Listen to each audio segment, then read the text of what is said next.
All right, it looks like we are live. I'm David Wilcock. Thank you for joining us today. I'm nervous. My hands are shaking. This is a big deal, folks.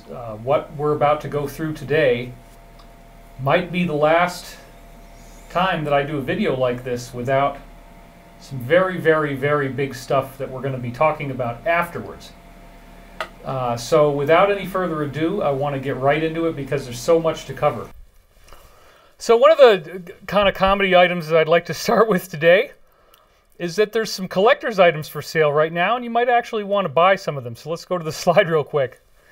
I got this letter today from way, way back when I donated to Barack Obama. And I think that what they're selling is going to be collector's items because they're talking about artifacts that you can buy to celebrate the inauguration. And shop now, shop now. So I actually don't really want you to financially support these people. That's just a joke. But I kind of find it ironic that, I kind of find it ironic that now they're out there trying to fundraise. Why would you want to buy these if you have no idea if it's really going to happen? This is not a normal situation, folks. We have 30,000 soldiers stationed in D.C., and there's all kinds of war material. So let me try to summarize, because now that there's no chaos and actually I have my slides working and everything's pretty good, let me just try to give you a summary of what's going on here. It does appear that we are very, very close to major stuff simply because the date of January the 20th is a fixed date that we can't get around. So if that's true, then the Alliance, as I've called it all these years, the positive forces in the world who are trying to save our planet from very sinister elements, they are trying as hard as they can to make sure that we are not completely wiped out here. Now, I have heard about plans that would include the inauguration taking place and things happening after that point, even if the inauguration is what the media has been telling us all this time. So, granted, the sources that I've been speaking to have said that if we wait that long, if we wait till afterwards, it becomes more difficult, but it is most definitely not impossible. There are international solutions that are multifaceted that will kick in. So, I mean, the 25th Amendment thing is going to get pulled out the day after the inauguration if nothing else happens. So there's a lot to think about here. This is the deadline. We're on a deadline. So therefore, if the Alliance doesn't do something big soon, then it's going to be too late. But again, I'm seeing people think that if we hit this date of January 20th and we haven't seen anything yet, that it's all over and we're all gone and nothing's ever going to work out and it's global fascist tyranny. That is not true. Okay, it's a lot better if we don't have to wait longer than that, but it's not true. So I just wanted to make that clear. Now, one of the things that I want to alert you to, going back to the slide again, I had tweeted about this before, but I didn't really get into a lot of detail. The MFF, as you can see here, had a hidden code in it, and the alleged VP-elect had this weird symbol that she put into her tweet. And this, you can see it here. So now what is this? Let's zoom in on it a little bit more. It says, if you're able to, chip in now to the MN Freedom Fund to help post bail for those protesting on the ground in Minnesota. So what we're essentially dealing with here is getting the public to pay for the people who are doing these really outrageous things, which we're going to see. They're packing machine guns, they're packing all kinds of stuff, and you'll see the photographs of this and where it's coming from. And they're raising money to get you to pay for it, to get you to pay for bailing these people out. But as is often the case with these dark, sinister forces, they like to have ceremonial aspects to it. So let's go back to the slide again. As soon as I saw this, I said, you know, there's something really strange about this symbol. There's something, it kind of reminds me of some of the other ones they've used that people have already exposed.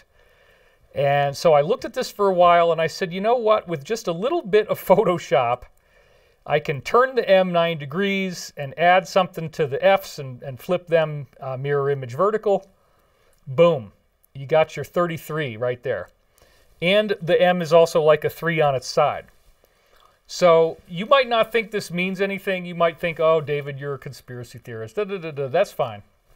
I'm not necessarily saying 100% that this means anything, but I would encourage you to take a look at it and think about it and wonder. Just wonder for yourself. So again, here's what we started with. Back to the slide. And just with a little bit of tweaking, we go back to this. So what we have been talking about for so many years here is that these people who are the DS, if you will, who are doing all the negative stuff, or at least a lot of it, most of it, they have to do this stuff. They have to signal to you with their science, with their occult magic, what they're planning on doing. And so they have to tell you, hey, folks, this is one of our plans. So the idea of bailing out their own agent provocateurs, yeah, they're going to embed some symbolism into that. So this is just one aspect of something that is causing people a lot of fear. So back to the slide yet again. There have been various briefings coming in which indicate massive fear. And this is something that really has... Okay, are we buffering badly enough that people can't actually watch the show? Can people actually see the show right now? That's what I want to know. They can. You can. Okay, good. It's a little blurry.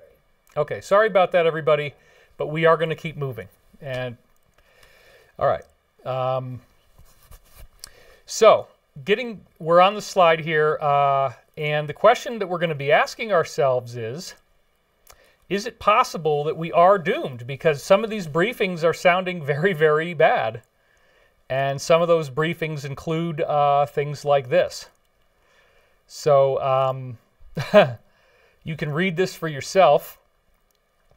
JB is all excited about moving heaven and earth to allow more people to get Vs, create more places for this to happen, mobilize more medical teams to get shots in arms, increase the supply, and get it out the door as soon as possible.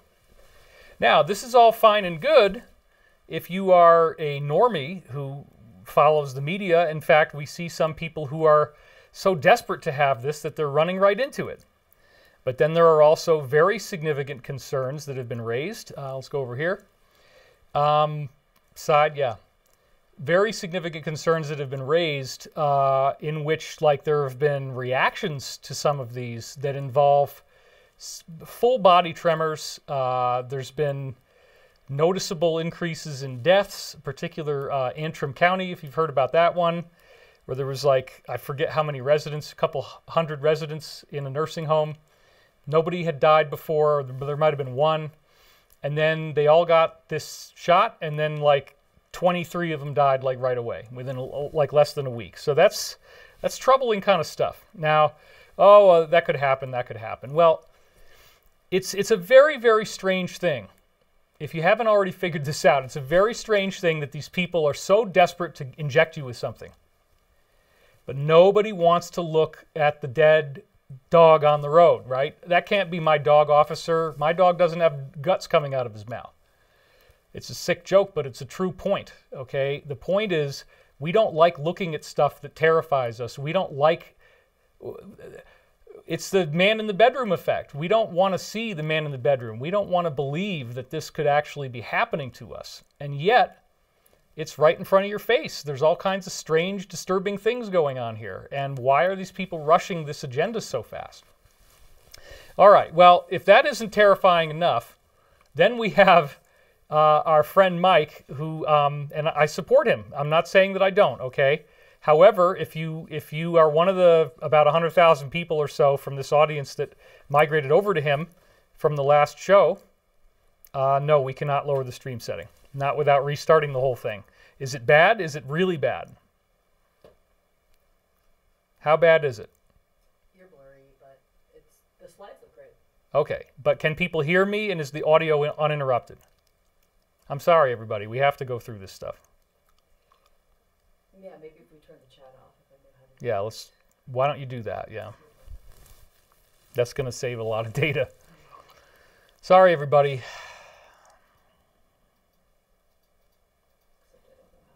All right. So, again, very, very sorry. We get massively, massively attacked when we do these, and that includes all kinds of weird, non-physical, non-linear things, like bandwidth suddenly not working when every other time we've done it at the same rate. It's fine, but not tonight. Okay, so be it. Sorry about that. As I keep talking, this is going to stop. It seems like, because we are on a shared internet line that we have to share with other people, everybody's downloading movies right now. Hopefully it'll wear off pretty fast, and we'll get a good, clean feed. All right. So this is what Mike had to say on January the 16th, and it was extremely disturbing. You know, I've told you before, folks, over here. Let's go to this camera. I've told you before, folks, that I've had a lot of issues with being too fearful and not wanting to look at things negatively. And so, in a sense, I often will avoid speculating on the probabilities of negative outcomes of a situation like the one we're in now. I believe that what Mike was really doing was saying, okay, I'm looking at a possibility, and this is a possibility that I've been briefed on. So we have to consider the possibility that this might not go the way that everybody seems to think that it will.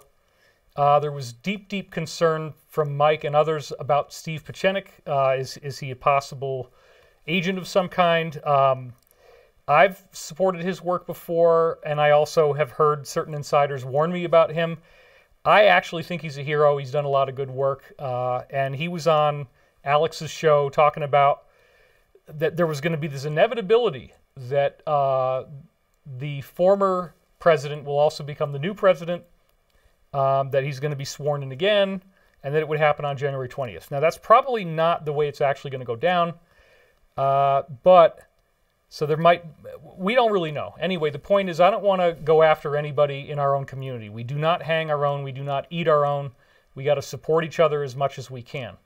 Let's just focus on the negative news that was in this that a lot of people were very upset about. Here we go. Back to the slide.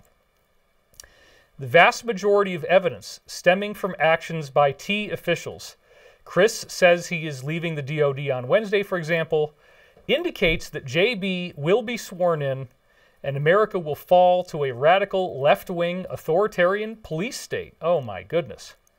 And he argues this for a long time. This isn't just like 5, 10, 15 minutes. This is like a 45-minute discussion. Very, very dark, very scary discussion. Even worse, he says, it appears to us that the blankety-blank, blankety-blank, and DS actors are preparing a large-scale FF event in the coming days, which will be used to justify incoming President B declaring his own act and ordering nationwide confiscation. Or the other one that we're hearing is that JB might actually be taken out by alleged Trump supporters. That's right, that he would no longer be alive. Again, this is not something that I want. I'm just saying that this is what we've been warned about, that some kind of event like that could be staged to try to really create a lot of chaos and disorder. Okay, then we got to look at the tweets from Powell. And some of them have a similar tone. These all came out in the last few days. And again, very, very troubling, disturbing, terrifying kind of stuff. And by the way, she changed over to her own channel on this particular app that we talked about last time, and then the members just went way, way up. All indications are that despite the overwhelming evidence of massive F and more evidence available inside the government and other legal options available, the president is taking no action to protect the republic. What? This is his lawyer saying this? What is going on here? This is terrifying. People around him are limiting his information and lying to him about his legal options. Apparently she sees things that they're not telling him are real. The B administration will be consolidating power from day one, and the F corporations are already limiting speech and firing freedom lovers. Just look at the military in D.C. now. T did not call them in, and all that for a virtual eye that no one will attend. It's all about power and global commie money. You can see and smell the corruption in D.C. It's gone from a swamp to a pure cesspool. There were and have been a lot more people illegally E'd than just B and H. Then she says, we need a miracle. Pray. Then she says, there are powers still available to the president and more information from within our government and other governments that he can access, and other witnesses, simple steps that can be taken to get the truth out now, and it does not require M-law. All right, and then here's another one, and you can see the members keep going up day by tens of thousands. D.C. is now full police state. Whoa. Friends there, and you look at the pictures of the films, if you haven't looked at them, folks, it's amazing. There's so many soldiers there. 30,000, as I said, all kinds of stuff. Friends there advise they are being stopped at every intersection, required to show papers, including pay stubs, in order to go to their place of work and state where they are going.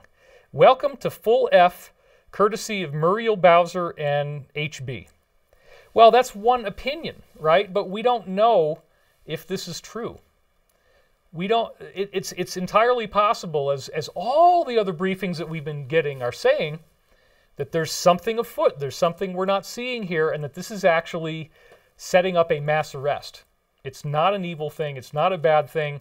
It's keeping everybody in, making sure nobody can escape. There's checkpoints on the way out. So this is a very, very heavy situation. Back to the slide, please. Biden's transition team has revealed there is a very real fear that members of the National G who support PT might kill B during the I. Sorry about this, folks. Just read it for yourselves, please. I don't want to get all these tripwires tripped, because believe me, that's how they find you. They listen, all right? So they've asked commanders to confiscate all A and magazines from the S's. See the photo. Okay, so this again came from her. And wait a minute, confiscate? What? See the photo? Well, sure enough, here's an example of a photograph with the Capitol in the background, soldier in the foreground with his mask, and he's got his munition there, but he doesn't have a clip in it. So, you know, people are like, well, I don't know if this is true. Again, this may be part of what's going on right now, but there's a lot of other things going on that we're not seeing, and I believe it's all going to be fine. But the other thing that Mike was talking about that caused incredible concern in people was the next thing that we're going to on the slide here. This right here. A certain type of product from a certain type of entity in shipping containers. You don't believe me? Okay. Here's the proof, and this comes from, I forget what it is, I think it's 2016 or 2018. C develops multiple launcher that hides in container. So that's right, a normal shipping sea-land container can have this top that opens up, the lid pops up, out come these guys, and they shoot off their ordnance. Now, what the briefing was that Mike was talking about was that there are lots of these that have been positioned here quietly for years as they've been planning for this. Again, that's very, very upsetting. And furthermore, to get back to the slide once again, the power grid is the #1 target. That's what they intend to hit with these, apparently, that and other critical infrastructure things. So one of the things Mike reported on is that there are batteries of these Patriots activated all over the U.S. And if you go through the right channels and you look at all the notifications that they put out for the military, you can easily see this. Now, some of the briefings we got hinted at the possibility, but most of them are still very positive. Now, the good thing about these Patriots is that they are very, very good at intercepting things in real time. So hopefully, if these are ever even used, if these sea-land container things are ever used, they will all be stopped. We don't know for sure, but it looks very likely that they would all be stopped. So it's a very terrifying situation, to say the least, but it also shows you the poignancy of what's going on at this moment. All right, back to the slide again. Here's another tweet kind of thing that showed up, basically saying, Sean Spicer, the former WH press secretary, saying they are stopping every car trying to leave the city and are asking for ID. So this is again showing they don't want people leaving. There's some kind of operations going to be taking place there, and it doesn't matter whether they have ammo yet or not. Don't worry about it, everybody. It's going to be fine. And then just today, as I was putting all this other stuff together and looking at the possibility of the negative outcomes, I got an email that said read immediately. And while I was putting these slides together at the exact point we are now, I clicked on it. At the exact moment that I clicked on it, I got major, major synchronicities. And this shows me the possibility, the way I like to work, is that when I see synchronicity, it means there's probably something going on that I should pay attention to. The first thing I noticed was the video view count, which, just for me, at this exact second that I went in, had exactly 3,333 views. If you don't believe me, I took a picture of it. And so there he is, 3333. And then, this is all I saw at first. I was already impressed, especially because if you look carefully, the total runtime of the video ends in a 33. So there's another one. 2 minutes and 33 seconds, right? You see that? But wait, there's more. Not only were there 3,333 views, he also has exactly 333 subscribers, as you can see right here. And just to make the point better, I'm going to zoom in on it. So there you, and I just, for fun, I put it at the 33-minute mark, just to have fun, okay? That's all that is. But again, it ends in 33, 2 minutes, 33 seconds, 3,333 views, and 333 subscribers.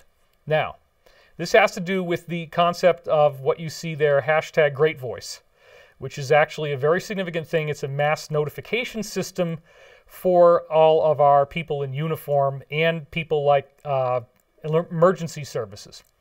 So, the way I like to work is that when somebody says, read this immediately right now, and I was at this point in the slideshow as I'm building it, and I'm talking about all this really fearful stuff, and then I click on it and I get all these repeating numbers. First of all, this is something I've been documenting for many, many, many years. Typical skeptics, typical people who are not familiar with this type of initiatory world have a real hard time with synchronicity, but I don't know how it works, honestly. I'm not trying to do it. It's just that when I seemingly randomly click on something, in certain cases like this, there's repeating number patterns. And this has been going on for years. I document it thoroughly in my new book, Awakening in the Dream, as I did in the Synchronicity Key. I've had almost every article that I have, I would get them at the end, and I document them. So this, to me, suggests very strongly that even if the intel that he's giving us is not precisely correct, that it's trending in the right direction of hope at least.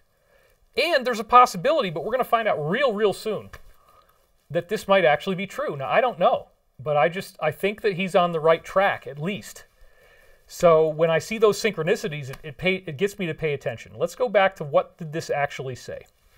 So he's reporting on alleged leaked intel.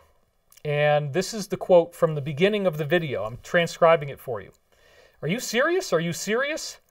Guys, this is some information that was sent to me from one of the Make America Great groups out there.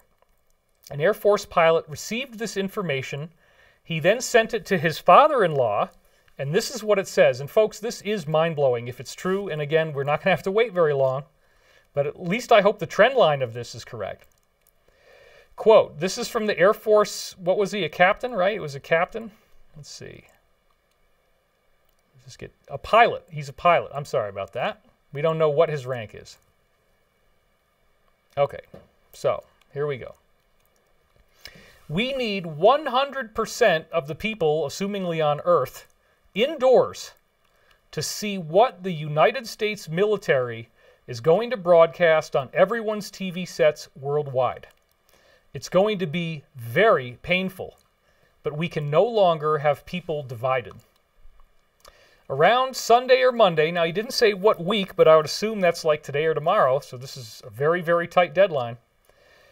The President of the United States will send out a message saying, my fellow Americans, the storm is upon us. We will go to full global ML.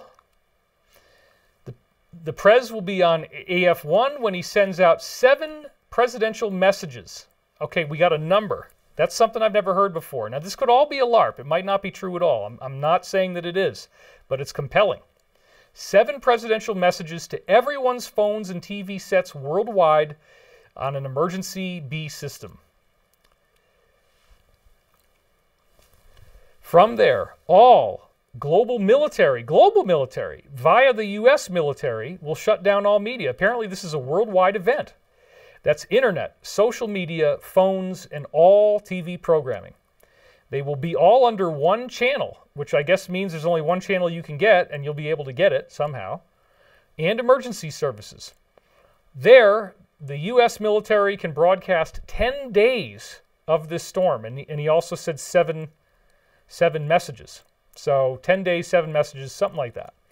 10 days of sessions. Now, what are they? He says it very clearly. 3-hour video confessions from a military T. Lots of evidence for the scandal listed in the storm. While this is happening, they will be removing governments, making global arrests, and this will all be going on. And then the guy who did the video that we just saw said the following. So Americans will be getting arrested around the globe, not just here in the U.S., but other parts of the world, and people from around the world who have participated in this sea attempt against the President of the U.S. So that's very, very, very exciting, folks. Now,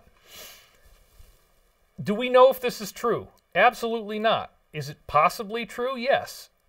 Do I like the fact that it had 3,333 subscribers, or 333 subscribers and 3,333 views at the exact moment I read it? Yes. I didn't want to close that window on my computer. I'm like, leave it up. This is unbelievable. I still have it open on the other machine.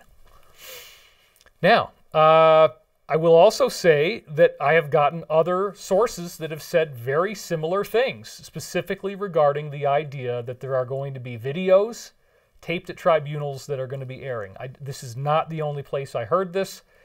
The other briefing had additional information that I do not feel comfortable sharing. I do not want to screw up any of these plans. I don't know when it could happen. Again, it might be after the 20th. We really honestly don't know, but it's crazy exciting. Now, something for the people who say nothing ever changes, David. Why do you always talk about this, but then nothing ever happens? Well, something did happen. Back to the slide. Pindar actually is the name of the leader of this group that we've been talking about for so long. It is a name that refers to the dragon and the male member of the dragon. That's the name of the leader. So the Pindar is basically the #1 guy. And this #1 guy just so happened to have mysteriously passed over on January 16th at age 57. And here you go. That's right. Banker Benjamin de Rothschild, I probably shouldn't say that either, owner of the group, dies age 57. So that is compelling because that's a very young age and it's a very suspicious time, to say the least. Now, this is all, again, showing the possibility of steps being taken leading up to other steps. We had that blackout in Italy that went on for 8 hours, and all kinds of strange suggestions that evidence was obtained inside, possibility that people have been arrested that we don't know about. Same thing apparently happened in Pakistan. Same thing apparently happened in Germany. So it's all quiet up until now, but then we also have, like in DC itself, people can't go anywhere. So this could all be part of a very well orchestrated plan that we're seeing take place. Back to the slide. Another thing we're very interested in now is what is called the EAS. That's one of the terms for it, and I'll just try to stop saying keywords. The EAS is a national public warning system that allows the president to address the American people within 10 minutes during a national emergency. The alerts are sent through broadcasters, satellite digital audio services, direct broadcast satellite providers, cable TV systems, and wireless cable systems. So then when you go into the details on the EAS, it says messages can interrupt radio and TV to broadcast emergency alert information. Messages cover a large geographic footprint. Emergency message audio text may be repeated twice, but EAS activation interrupts programming only once and then regular programming continues. Well, not this time. Not from what we're hearing. Messages can support full message text for screen crawl and display, audio attachments in MP3 format, and additional languages. Now, it doesn't say that it doesn't say that we would have video. But think about it. If you could download an MP3, you could download a video. And so we really don't know what might be the preferred method or any method that would allow videos to actually happen.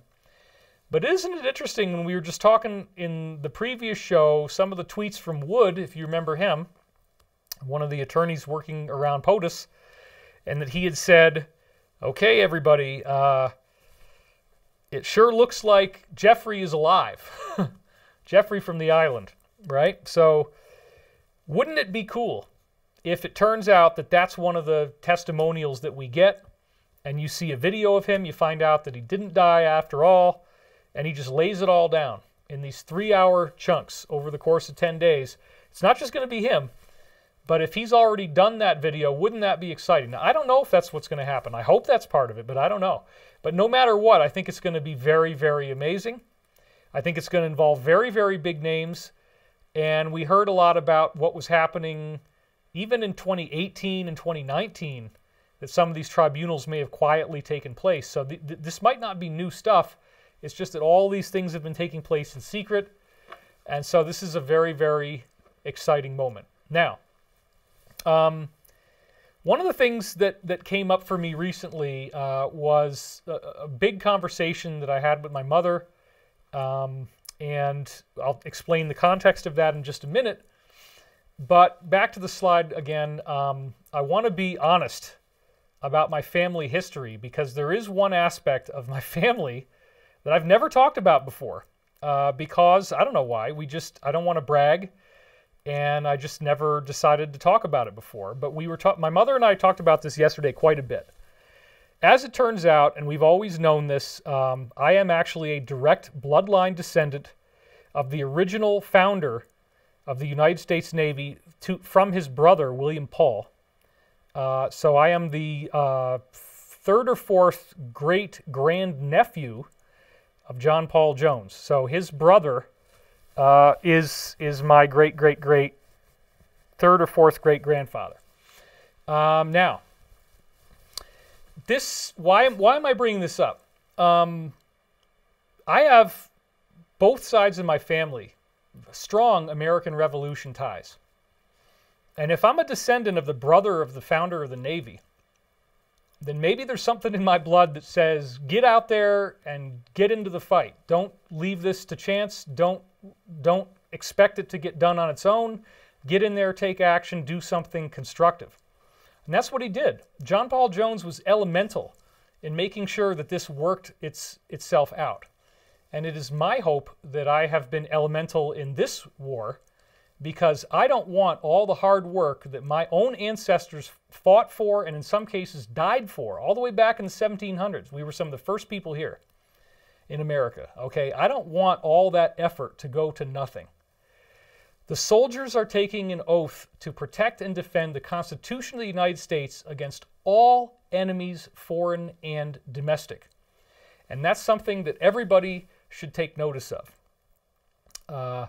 It's ironic that my mother didn't even realize that John Paul Jones was considered the founder of the Navy. She knew the name, but didn't even realize that when I'd done the research on it. So I would like to think that there's some of that heritage in me, and that we're carrying that torch forward. And I just thought it was an interesting thing to throw in there in light of all the other stuff that came up with my mother that we're going to learn about in just a minute here. So people might be asking, well, should we just surrender? You know, if there's nothing we can do, you know, it seems like the E is trash. It seems like the inauguration's moving forward. You know, nothing we can do. Should we just surrender? Well, what did my own great-granduncle say? What's his famous quote? Does anybody remember? Well, if you're a Marine because, you know, the Marines are a division of the Navy, right? So we also started the Marines in that sense. He said, I have not yet begun to fight. This is exactly where I am, folks. As long as there's any way to get these messages out, even if we are completely suppressed, completely stuffed down, we will continue doing it. This is not over. Now, back to the slide once again. As of January the 8th, there was a very strange tweet that the president put out that was the last one he ever got to do. As soon as he did this, they shut him down completely, and I think it's because they understood he was speaking in code to the military. So, this is what he said. My supporters will have a giant voice and will not be disrespected. Right after this, he was taken down. Now, what does that actually mean? What is giant voice? This is a code term, and I'll show you where, for the military's mass emergency notification system. Isn't that something? And here it is. ASC, here's a website. It says Giant Voice and Military Mass Notification Systems. And sure enough, his account was taken down immediately after this tweet, and then everybody else followed suit. Now, one possible reason for this is that whoever was doing the censorship realized that by saying that term, marching instructions were being given to the military. Alliance briefings were coming out, and they don't want to have any more of those come out because it could trigger other operations, could trigger new things. So they said, uh-oh, we better shut them down. And that's pretty significant because it's a coded phrase, and we've seen this in 17 a whole bunch of times. Next slide. This is another thing that the old Powell channel happened before it got changed to its new name. She apparently did not. We'll see that in a minute. B may assume the office, but the majority of the nation will be listening to DJT for the next 4 years. B is a joke. So, again, I think a lot of people are in that place.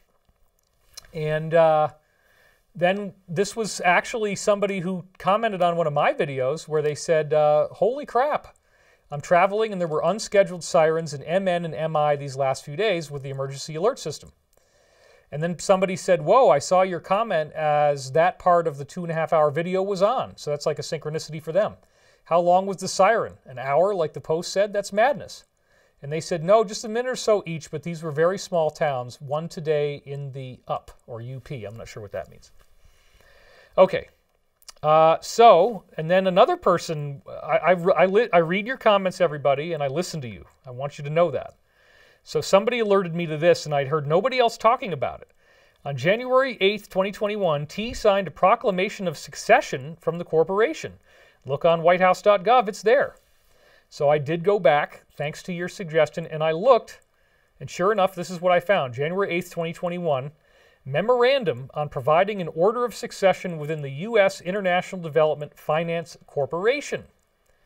Well, as many of you probably know, because you're a very intelligent audience, we have a corporate government for the U.S., and that corporate government is where you get zip codes, the District of Columbia, and then there's a lot of people in the alternative community, inspired usually by Jordan Maxwell. He kind of started all this.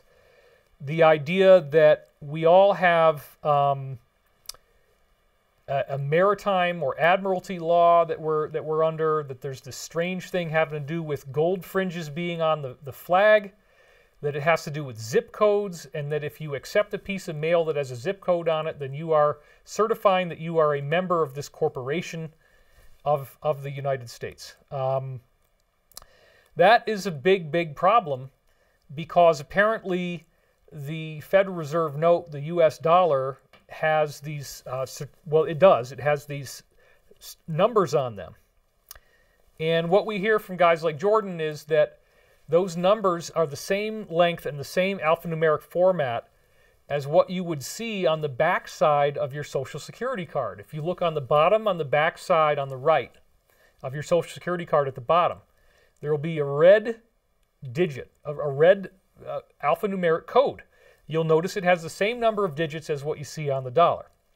Supposedly, this is your stock number, and one of the things that's going on with this corporation is that we are all apparently given 10 stock numbers at the time we are born, and then credit is issued against the money that we are expected to earn in the course of a normal human lifetime. Now, if you're trying to understand where is David, who cares? So what but what they're doing is they're actually taking these numbers that correspond to real people and they're putting those numbers on the money. The numbers represent how much money you would have earned, and I forget how much it is. I think it's $3.5 million per person for their life, or it might even be more than that. I'm not sure. But then there were these alternative things for many years that, if you know what to do, you can ask for the money from your stock, from your 10 different accounts. You have 10 stock numbers, 10 accounts that lead to you being traded as a security. So every dollar, a $1, a $5, a $20 bill, whatever it is, has a number on it, and that corresponds to a particular person's body. So that when they're stealing our money, they think they're stealing our bodies, they're stealing our life force, This is the argument. Now, whether that's true or not, I don't know. But it's exactly the kind of weird stuff these people love to do. So the corporation of the U.S. is where the problem resides. This is where all the money is going back to the British and the Vatican, really, is what it comes down to, because it's all interconnected. So look at what's going on here. This is indeed one of many executive orders. You've probably heard of many others, but this one in particular focuses on an order of succession for the U.S. corporation. Now, the corporation is really what's being run by the DS. So if there's a succession, that means that everything changes. Now, look at this. Let's go to the next slide. It says, order of succession. Subject to the provisions of Section 2 of this memorandum, blah, blah, blah, blah. The following offices of the U.S. International Development Finance Corporation, or DFC, in the order listed, shall act and perform the functions and duties, don't fall asleep yet, shall act and perform the functions and duties of the office of the Chief Executive Officer of DFC, that's the corporation, during any period, listen to this, here it comes, during any period in which the Chief Executive Officer of DFC has died, resigned, or otherwise become unable to perform the functions and duties of the office of the Chief Executive Officer of DFC. And then look at all the different rights of succession, which, if you think about it, let's say that all of these current people in this corporation would be arrested, or most of them would be arrested. Then you got to be able to promote somebody and get them up to the top. Well, a legal framework has been put in place where this entire corporation could be arrested, or almost everybody, and somebody's still going to be able to lead it. So here's all the right of succession that we have. Deputy Chief Executive Officer, Chief Operating Officer, Executive VP for Strategy, Chief of Staff, VP and General Counsel, Deputy General Counsel, VP Structured Finance and Insurance, VP Development Credit, and Chief Financial Officer and Vice President of Finance. Now, why would you need to make an executive... I tripped over my words. That doesn't usually happen. Executive.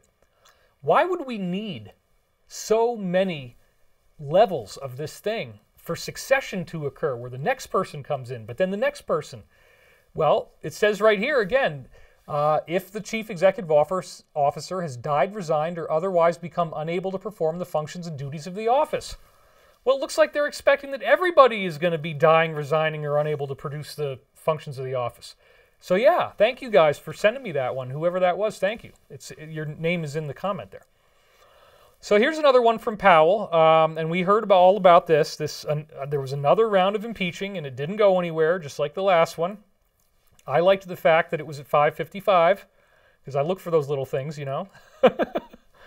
And then, well, it's very sad, but back to the slide again. Here we are on this thing that I'm not even going to say, because it just got torched. It'll probably never come back. The CEO is now on the run. Dan B, and you know, the last name being Bongino. He actually, I think he's probably the principal financier of this, or at least one of the main ones. He's certainly talked about it enough. And I love him. Both my wife and I, we watch him, and we're very happy with what he's doing. We ached for him, and we're so happy that he seems to have gotten through his chemotherapy successfully, and he's recovering. Anyway, this is what it looked like. And then we did that last video, if you remember, where like within 3 hours of when the video was over, this was going to be going down. This whole social alternative network was going down. And sure enough, I went back and looked, and this is what it turned into. Back to the slide. Sure enough, and if you look there, we can't connect to the server at .com. So there it is. I mean, this really happened, folks. And doesn't that suggest the possibility that you might be guilty of something? Do you actually need to destroy the entire platform? It's bad enough that you sent Dan what very likely was some sort of artificially induced problem with his body. He was brave enough and healthy enough that he was able to save himself. Then you try to kill him again through another means? Do we really think that cancer was totally natural? Come on. We know all about what they do. So, unbelievable. This poor guy. And I feel bad for him, but he is one of the leading voices, and he gets our respect. Absolutely. Okay, so Here's another one from Powell after she got her own account. And it says, this was a tweet. And minutes after this tweet came out, they added this thing to the bottom. But now they're just getting rid of everybody. So they stole an E. Now they want to silence anyone who questions the F. And then look at what it says. This claim of EF is disputed, and this T can't be replied to, re-T'd, or liked due to a risk of V. Well, wait a minute. It's so ironic, isn't it? Like, they want to silence anyone who questions, and then look at what they say. And boom, now they take out 70, as you all know, I'm sure everybody knows this, over 70,000 accounts purged. This was on January the 12th. And this all started with him saying, you know, we're going to have a great voice. And, you know, God bless our president. I'm telling you, that we're going to get through this, folks. This is all going to be okay. It's a militarized zone over there, but things are not what it looks like. There's a whole lot of stuff, I think, going on that we're not really aware of. And I don't want to know, honestly. I don't want to know all the details. So then she tweeted this too. Dems call for violent R's and the media calls them peaceful P's. Trump calls for peaceful P's and the media says he calls for violent R's. There you go. It's so ironic. And I watched all the calls he made for peace, which again, if you remember what we said before, by ordering everyone to disperse, that is a necessary prerequisite to invoke this executive order, the Insur you know what act. So that's that, okay? So there's a lot of stuff going on here. All right, here's another couple of tweets that were interesting where, and you know, I always look at the possibility that she's giving us some leading information, some leading clues. There's things she can't say. Maybe she needed to make it look like things are really bad because she can't say what's actually happening, but a lot of other people seem to be talking. The president concluded his 22-minute speech at the southern border with the words, "The safety of our country must come before politics." Well, there you go. You could double-click on that and expand on it and really think about it. The safety of our country must come before politics. That means it doesn't matter what it looks like or how crazy it is or how angry everybody gets. You've got to keep the country safe. And that's what he concluded it with, okay? So she's pointing out things you might not have seen. And then on the bottom, free speech is under assault like never before. The 25th Amendment is of zero risk to me, but will come to haunt JB. As the expression goes, be careful what you wish for. So again, one of the things that could easily happen is the day after the 20th is when the 25th starts happening. And there's just no way, folks, honestly, oh, well, then it's going to be Harris. No, no, no. There's so much evidence. There's so much corruption. It's not going to last. I don't even worry about it, honestly. And when I see this idea that somehow just changing the president could like drop a new brain into the military and the brain just starts making it do whatever this other adversary of ours wants, that is not the United States, folks. That is not the brave men and women who fought and died for our freedom, including my own family members in the Revolutionary War. The founder of the Navy is my great-granduncle, all right? I know what I'm talking about. We're not going to give up. We have not yet begun to fight. Just as my great-granduncle said, okay, we have not yet begun.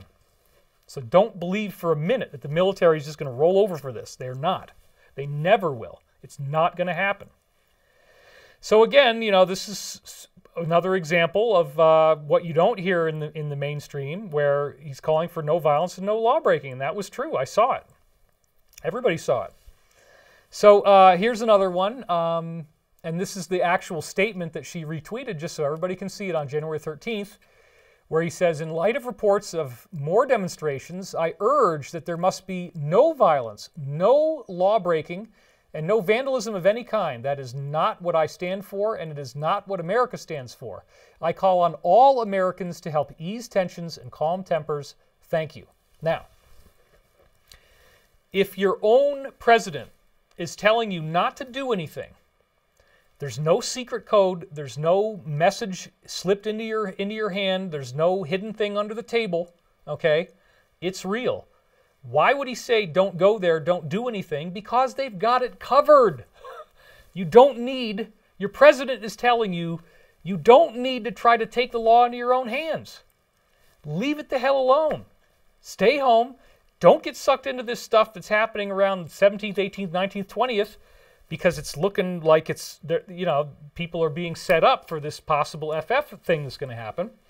So don't feel like you have to all of a sudden organize a grassroots second American Revolution. That's not what this is. There's a lot of people involved in this. They're going to take care of it. I'm not really that worried about it. I'm concerned about how this thing's going to go down. We hope it will go well. But hearing about sea land containers hiding around anywhere in our country that could just pop open and shoot out these things, we better hope that the Patriots work well, and we better hope that none of them actually hit the targets. I think that we're going to be fine. And again, as I've said before, the capabilities that we have go far, far, far beyond what people realize. There are weapons that we have that will do 64,000 people a second with a laser through the medulla. 64,000 people a second. And those are run by, I'm getting in trouble now. The NRO, National Reconnaissance Office, has these satellites that are looking at you all the time. Every time you go outside, it looks at your face. There's facial recognition. It knows where you are. It's doing this for everyone on Earth. And when you go inside the house, it's tracking you by infrared. There is no such thing as anonymity. There is no such thing as hiding. There is no such thing as escaping. They can see your infrared. They know where you are. They can see your face. There's no way you can hide from this. They know where you are at all times, and they can dial in 64,000 kills a second. And I'm not kidding. Now, I don't think that this is a good thing, but I want you to be aware of the capabilities that I've been briefed on, that are classified, that do exist, because if you remember, that whole system, that weapons platform, was very prominently displayed in Captain America: The Winter Soldier. That's the whole point. These flying aircraft carriers in the movie, which look exactly like the real thing, had this particular system on it, and according to my former insider who's now deceased, Pete Peterson, the actual head that you see in the movie is exactly what it really looks like. So if you want to see exactly what this weapon system is, what it looks like, and watch a whole movie built around that plot, just go watch Captain America: The Winter Soldier. In the movie, it didn't happen, but they showed you how everybody could be targeted with this. I don't know if the Alliance would use something like that, but I would wager that if anybody pops up and is trying to do some things, there's lots and lots of tools to put that problem down very, very quickly. So I'm not saying that I support this or that I would want this to happen, but you just should be aware that there's so many little magical tricks like that that nobody's ever heard of, and I really don't think we have to worry about this, folks. Okay, back to the slide. So, great. My wife says she fixed it. Do you want to tell everybody what you fixed real quick? I fixed the, let's see, real-time streaming settings, even though it said not to. So. Well, you knocked it down?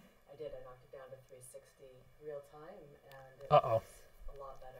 All right, well, we got a local copy that's still going to look good, so we can re-upload if we need to.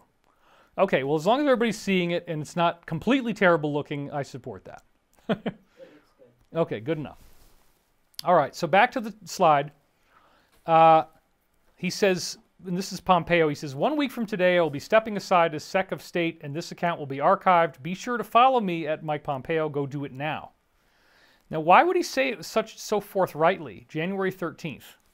Okay, well, let's go over there. Let's go over there. And he actually had just created it. So the day after, he said, I may not be able to fit in my battle dress uniform anymore, but leading blankety blank in State Department, I constantly focused on protecting our great military and all Americans. If nothing else, our enemies knew. Attack our soldiers and you will pay. So again, this is the idea that, you know, don't worry about it. We've got plenty of tools to use if anybody tries anything. So please don't try, because it's going to be sad if you guys try this. It's not going to work. You're going to be put down immediately. So don't bother, because it's just going to lead to a large loss of life, and nobody needs that. We really don't need that.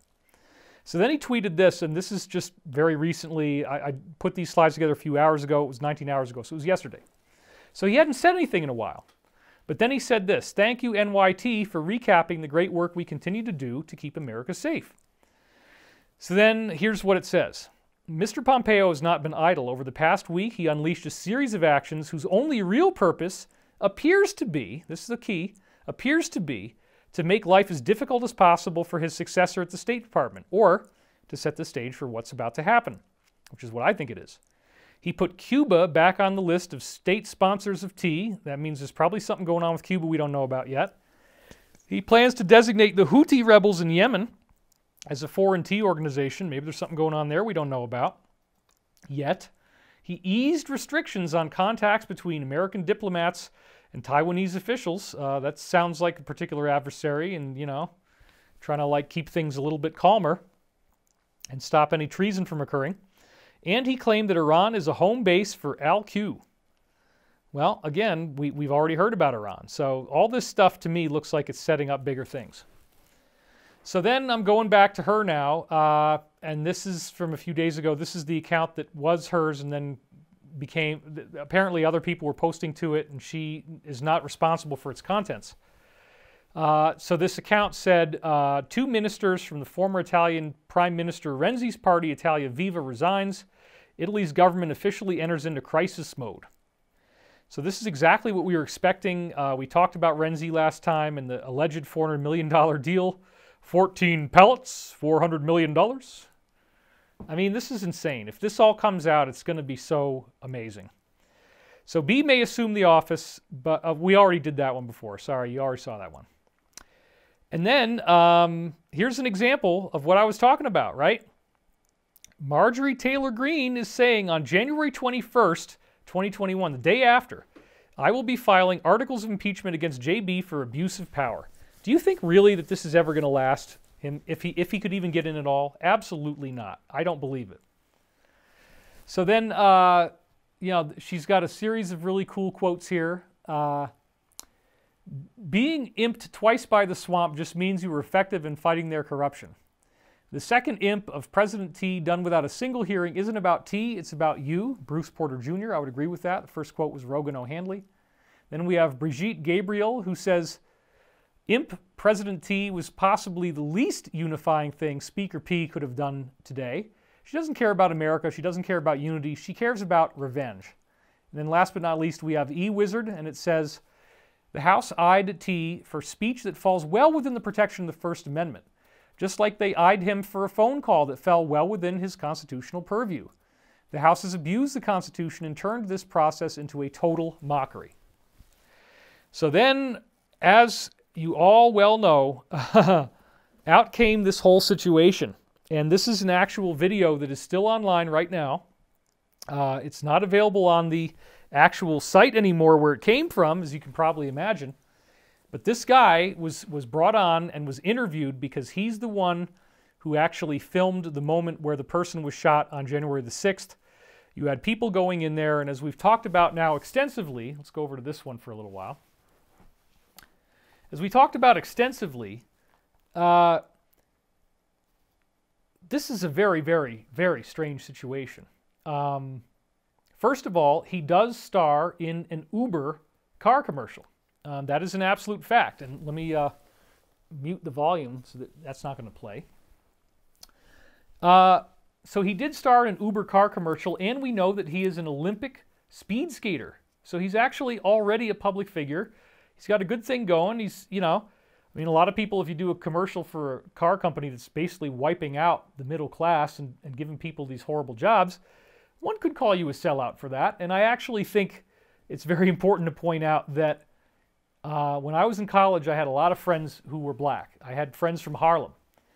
We smoked blunts, okay? I'm being honest with you, which is a cigar with cannabis in it. Just the outside wrapper, like a White Owl or a Philly. I did both. So I actually did hang out with people from the inner cities. I heard real gangster stories. I had one friend who had reformed, but he had actually shot someone, and he felt very badly about it. He didn't know why he did that. Afterwards, he started dreaming about the person. He had terrible problems. I had another friend who had cornrows, and he was a really big guy. I mean, he was 7 foot tall almost, and huge. And he used to tell me, he had tears in his eyes, telling me that he would walk into a store and women would clutch their purses when they saw him. And visibly, right in front of him, they'd look at him like this. And he'd say, after a while, when this happens to you so much, you feel like, why shouldn't I just do a crime anyway, because everybody's accusing me of it and punishing me for it as if I already did. And he didn't do this, but this is the kind of thoughts that ran through his mind. So I want to be clear that having had ongoing contacts with black people my whole life, that my father wrote books about, or wrote a biographical book on the bluesman Buddy Guy, who was the inspiration for Jimi Hendrix as a guitar player. Most people don't realize that, but Jimmy was actually emulating what Buddy Guy was doing with all this guitar fireworks and stuff. And there's a film of Jimi Hendrix filming, there's a film of Jimi Hendrix recording Buddy Guy in the front row and being in awe as he holds up a microphone. So I met many of the top bluesmen growing up, Muddy Waters, B.B. King, you know, everybody you can think of. My father integrated with all of them. And so I feel qualified to say that most black people do not support what this guy did. And so when they look at something like this and then they see that he did an Uber commercial, they're going to call him a sellout. I'm very confident that he would be called a sellout by a lot of others. So I'm just going to leave it there. But the other thing that's weird is that the woman he's appearing with in this video, Jade Sacker, let's talk, I probably shouldn't say that name ever again. So she says, I am a photojournalist currently based in New York City, having recently graduated. Da, da, da, da. Down here, she says, I set out to be a witness. My work is intended to create evidence. Well, that's because they're out there doing these things, right? So then, says right here, she was embedded with anarchist leader John during this Capitol, you know what, on January 15th. And then there it is again, intended to create evidence. So this is just another shot that was flying around at this time. This is a little bit out of order. We're going to come back to her in just a minute. I didn't have time to actually get this all organized fully. So going back to that giant voice thing, again, this is a mass notification system. The president made that leading statement suggesting the military is being mass notified, something's about to happen, and then all of a sudden his Twitter gets taken down. And what was happening was people like the ones we just saw there going into the Capitol on the 6th and doing this whole thing. Now Pompeo, this is a picture of him showing this particular group that is terror-oriented, that comes up through the border. And this is one of the main reasons why they've been so worried about the border, because apparently the DS was using this group to do a lot of different things, possibly including Vegas, and all that is apparently going to come out. Now another thing that is really interesting is that January the 19th, Tuesday, is National Popcorn Day. And why does that matter? Because popcorn has come up over and over again. As it says right here, this is why T always says, grab the popcorn and enjoy the show. Apparently there are many tweets where he said this. Well, is the reference to popcorn a reference to Tuesday the 19th? In other words, are things going to happen before then? Well, we're not going to have to wait long at all to know. But so the popcorn day happens to be the day before the 20th, which is the big inauguration. So something might be going down here. And grab the popcorn might have multiple layers. So there was a statement made about the idea that if Pompeo starts tweeting regularly, like in short intervals, that we should really be paying attention, because there's this indication going on, and that has just started to happen in the last 5 hours. And I just took this picture. So again, suggests things are really close. He says the American people will demand it. I guess that means justice and truth. And then he has a Bible quote there. He said unto them, go ye into all the world and preach the gospel to every creature. Now, what is that statement on the bottom? Well, think about it. Preach the gospel to everyone, to every person. Go into all the world and preach the gospel to everyone. Doesn't that sound a lot like the thing that I read at the beginning, where he had 3,333 views and 333 subscribers, where he was saying that he got this Air Force pilot, and the Air Force pilot sent an email to his father, and then that leaked online, and the idea that everybody in the world is going to hear about this, and it's a mass notification, right? So that suggests again that he's leading you, that everybody in the world is going to hear this quote-unquote gospel. Back to the slide. And then this is really hilarious. For a short time, it was called Supporters, and then it just became the Trumpist, is what it is now. But it says the blue state LDs are disappearing 5 days before the 20th. Truly a miracle. Wink, wink. Obviously, it's not a miracle.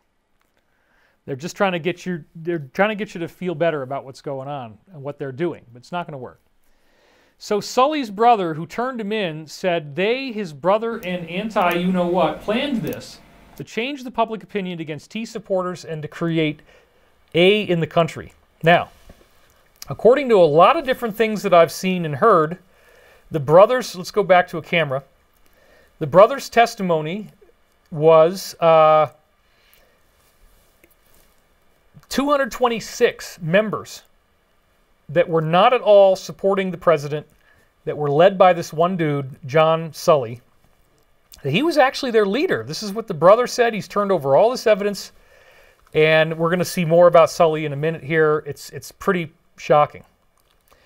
So let's go now back to the slide, and we're going to go now to January the 15th. And one of the things that we've been promised for so long, the all-important D-class, apparently has now begun. And there's lots of different aspects to this. This was also the day before the Pindar died, as we were talking about. There's lots and lots of hint dropping that some big news about a particular country is going to come out, because it says right here, U.S. Department of State, January 15th, fact sheet, activity at this particular Institute of Virology in the town that you know well, starting with a W. But wait a minute. That's supposed to be where this whole thing started that we've been suffering from. So what are they really going at here? Well, let's look at this tweet, and you're going to start to see more. Here we go.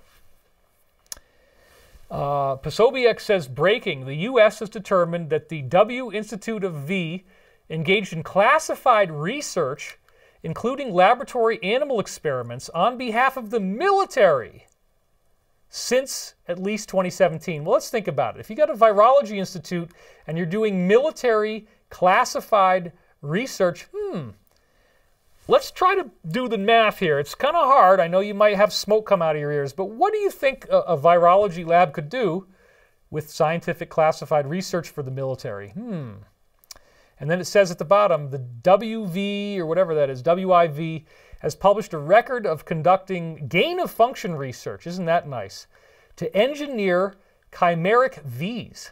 Gain-of-function meaning let's build something that gains us a function we didn't already have, I guess. We want to gain a function. Well, what's the function? Well, taking over the world would be a good one.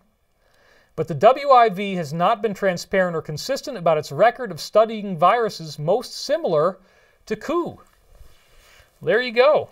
It's unbelievable. Then at the same day, the same exact day, the 15th, something we've been hearing about for so long, the F, you know what, I-S, and then there's the last letter, declassified. Back to the slides. That we've been hearing about this forever, and I actually haven't even had a time to go through this, but it came out, Committee for the Judiciary Abuse Investigation. Chairman Graham, this January 15th, as you can see, released 11 transcripts of interviews conducted during the Senate Judiciary Committee's inquiry into the origins and aftermath of the hurricane investigation. Well, I haven't had time to go through this yet, but already people are saying that there's a lot of stuff in there and it's connecting a lot of dots. There's much, much more to come. They have been fighting this coming out for so long, it's amazing that it finally happened at all, honestly. So then this is the whole thing where you can pause this and read it, but this is how apparently Sydney had some kind of falling out. As it says here, we wanted to use this channel as a supporter fan channel of Ms. Powell. However, there were some disagreements in how to manage the channels. We have now decided to change the channel name to something else. It's now called this. Everything will remain the same. We just changed the name. Ms. Powell is not responsible for the contents posted here on this channel. Thank you for your endless support, Zeke. And he's the guy that runs this app that we've been talking about. So that's important. I just want to put that in. Now, this is another thing that she tweeted. Will Uber issue a public statement on Sully since they filmed a commercial with him? So this is pretty shocking, folks, but I want you to see this. I don't believe we're going to have any audio on it, but I just want you to watch the commercial because this is true.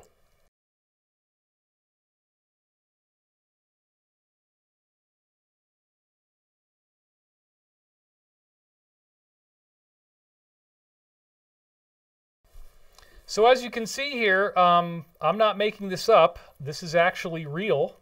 He's talking about how he's a skater.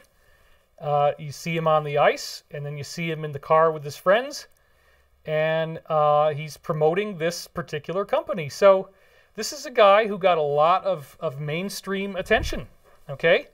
Olympiad and, you know, mainstream television commercials. And we're going to get back to him in a minute, even more, because I'm just shocked by all this, honestly. So here's another comment that, again, the 888 kind of made me, you know, want to grab it. 55 replies, repeating digits, I like those. This is not what it looks like when you win an E fair and square. Another thing that we're now seeing, this video came out, a lot of people saw this, a major overflight of 10 different military helicopters near, I guess, the DC area, although we're not really sure where this is. But here we have some shots of it. So this is like the first shot, like 7 seconds in. So you see the first, second, and third choppers there. And then after all of those pass, then we have this. So these are more coming. And then as you see, there's even more coming. I now got to the end of that group. And then we have another set coming in here. And now in the back, you see the V-22 Ospreys with the double rotors. I mean, these are amazing helicopters that can hold a lot of troops, folks, and drop them in. And that's also our title slate. I used that for the title slate. This is not normal. This is not what we would be expecting to have in a typical situation. This is very unusual. Not just for what would normally happen on the 20th, and supposedly it's going to be virtual. He's not even there. So it really looks like some things are setting up here.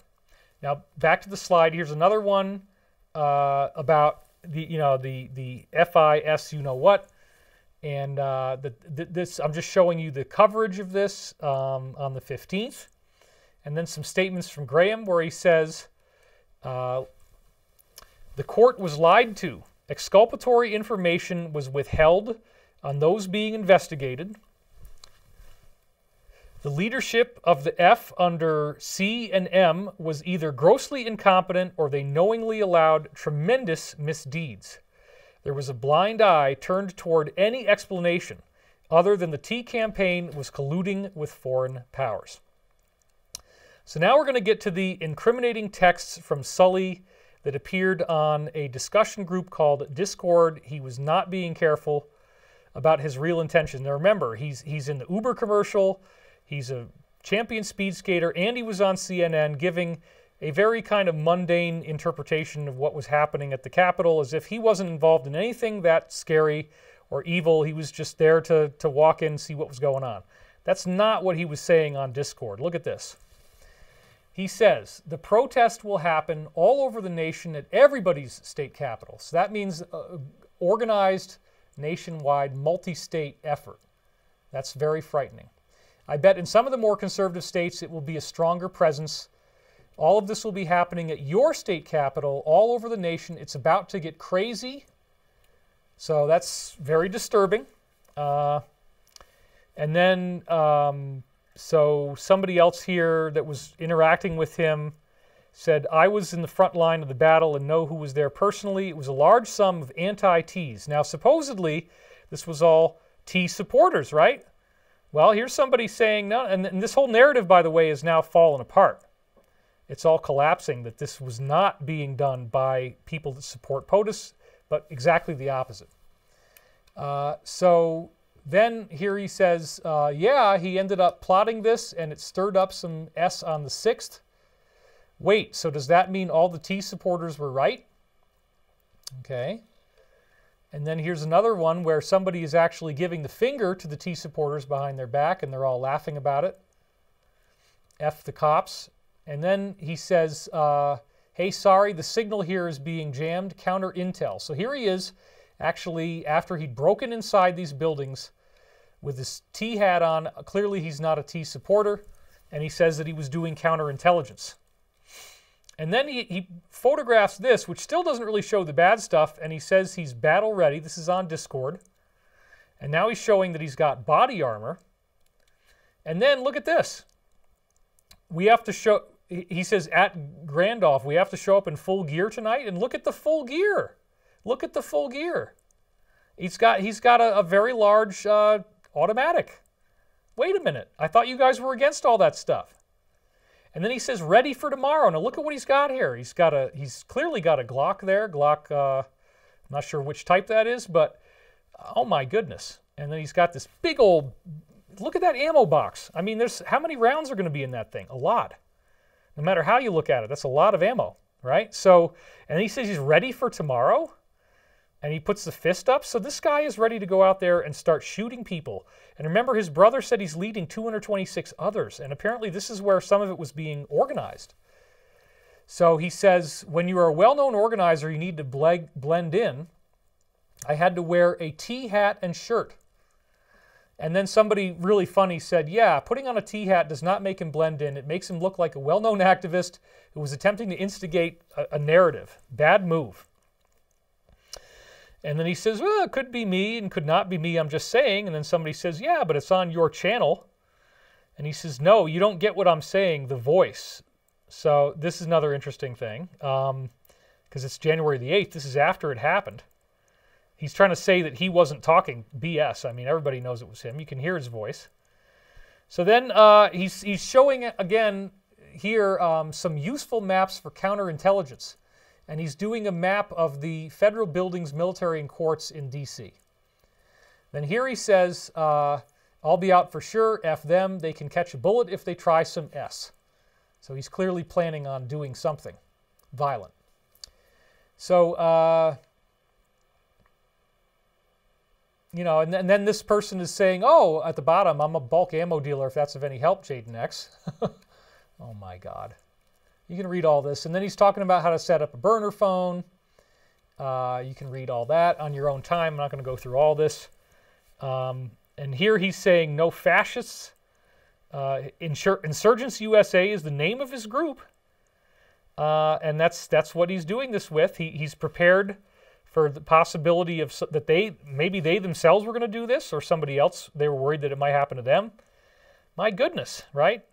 He's tweeted all that. And then he's showing you this picture of the nationwide rally, and then at the bottom, he says this. And look at, obviously they're indicating you should bring all these kinds of things. He said, I just got new intel about T-Insur, a Second Amendment rally will be staged for on January So there you go. How did he get new intel? Who is giving him this intel? Who is organizing this rally? And who is really behind it? Well, obviously we know, because he's the one doing all this stuff. And he says, LOL, this is going to be a war on this one. And then here he takes a picture of himself and actually did a video. Now, this is what's so funny.